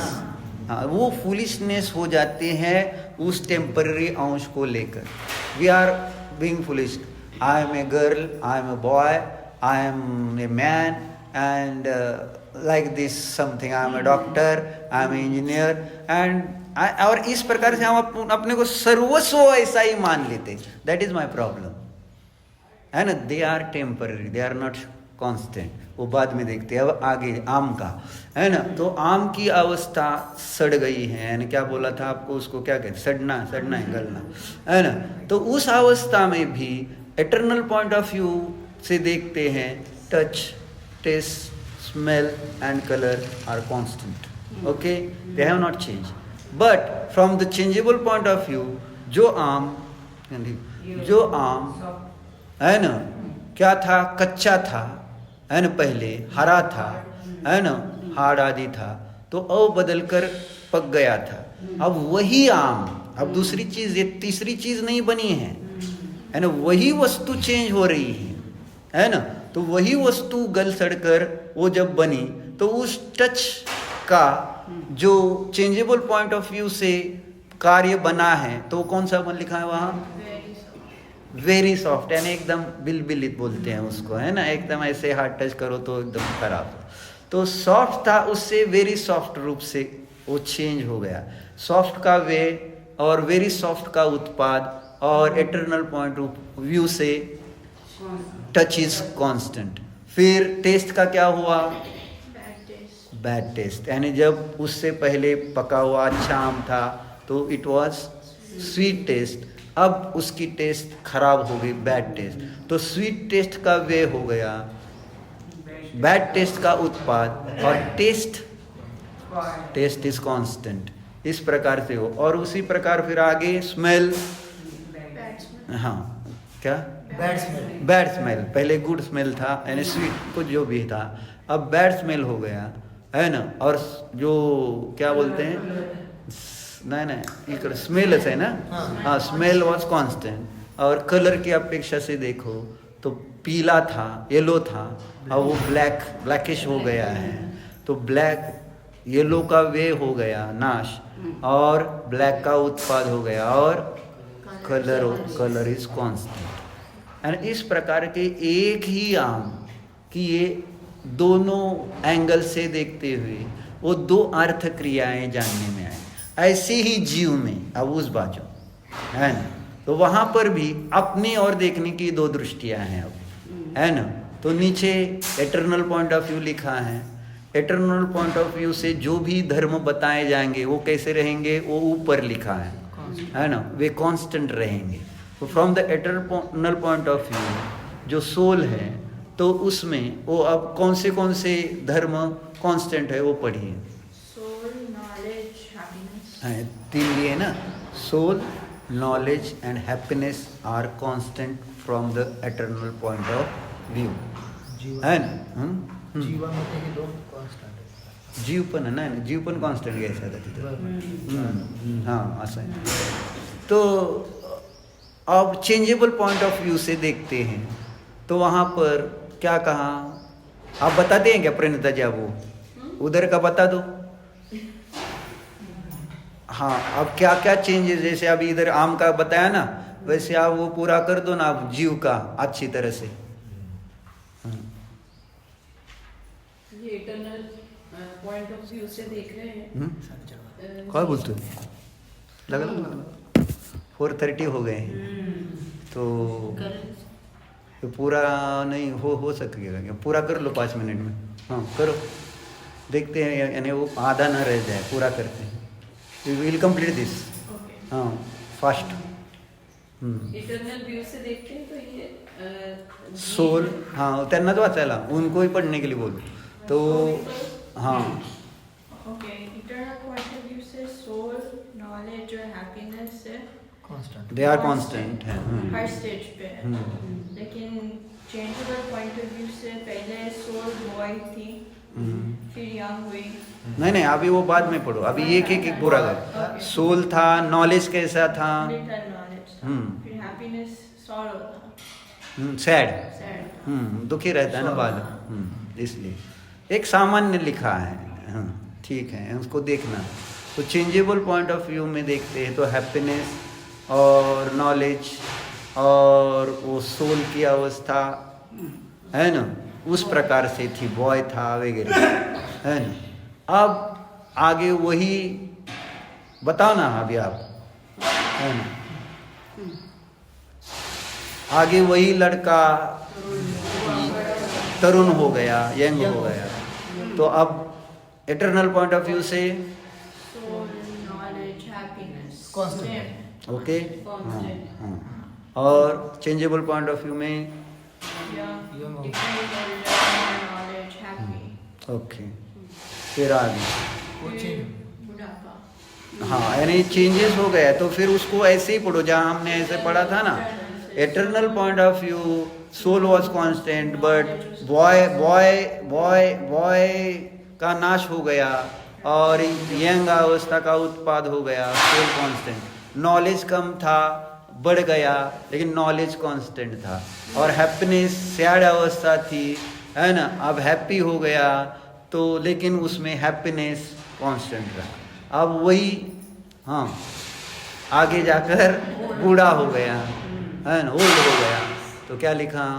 Constant point of view से सोल, नॉलेज, हैप्पीनेस। और कांस्टेंट और फिर चेंजेबल में old, more and more knowledge and peaceful Joy. हाँ, इस प्रकार से वो एक अवस्था तीसरी बताई है ना। तो ये जब दो एंगल से एक ही वस्तु को देखा है ना, तो सोल की अवस्थाएं बदलती गई लेकिन सोल वही रहा, नॉलेज बदलता गया लेकिन नॉलेज वही रहा, हैप्पीनेस बदलता गया लेकिन हैप्पीनेस जो कांस्टेंट था वो वही रहा। तो इस प्रकार से जो अर्थ क्रियाएं, मुझे वो बताना था, नित्य अर्थ क्रिया और अनित्य अर्थ क्रिया, ये हमें प्रतीति में आती है, इस कारण से वस्तु सत है।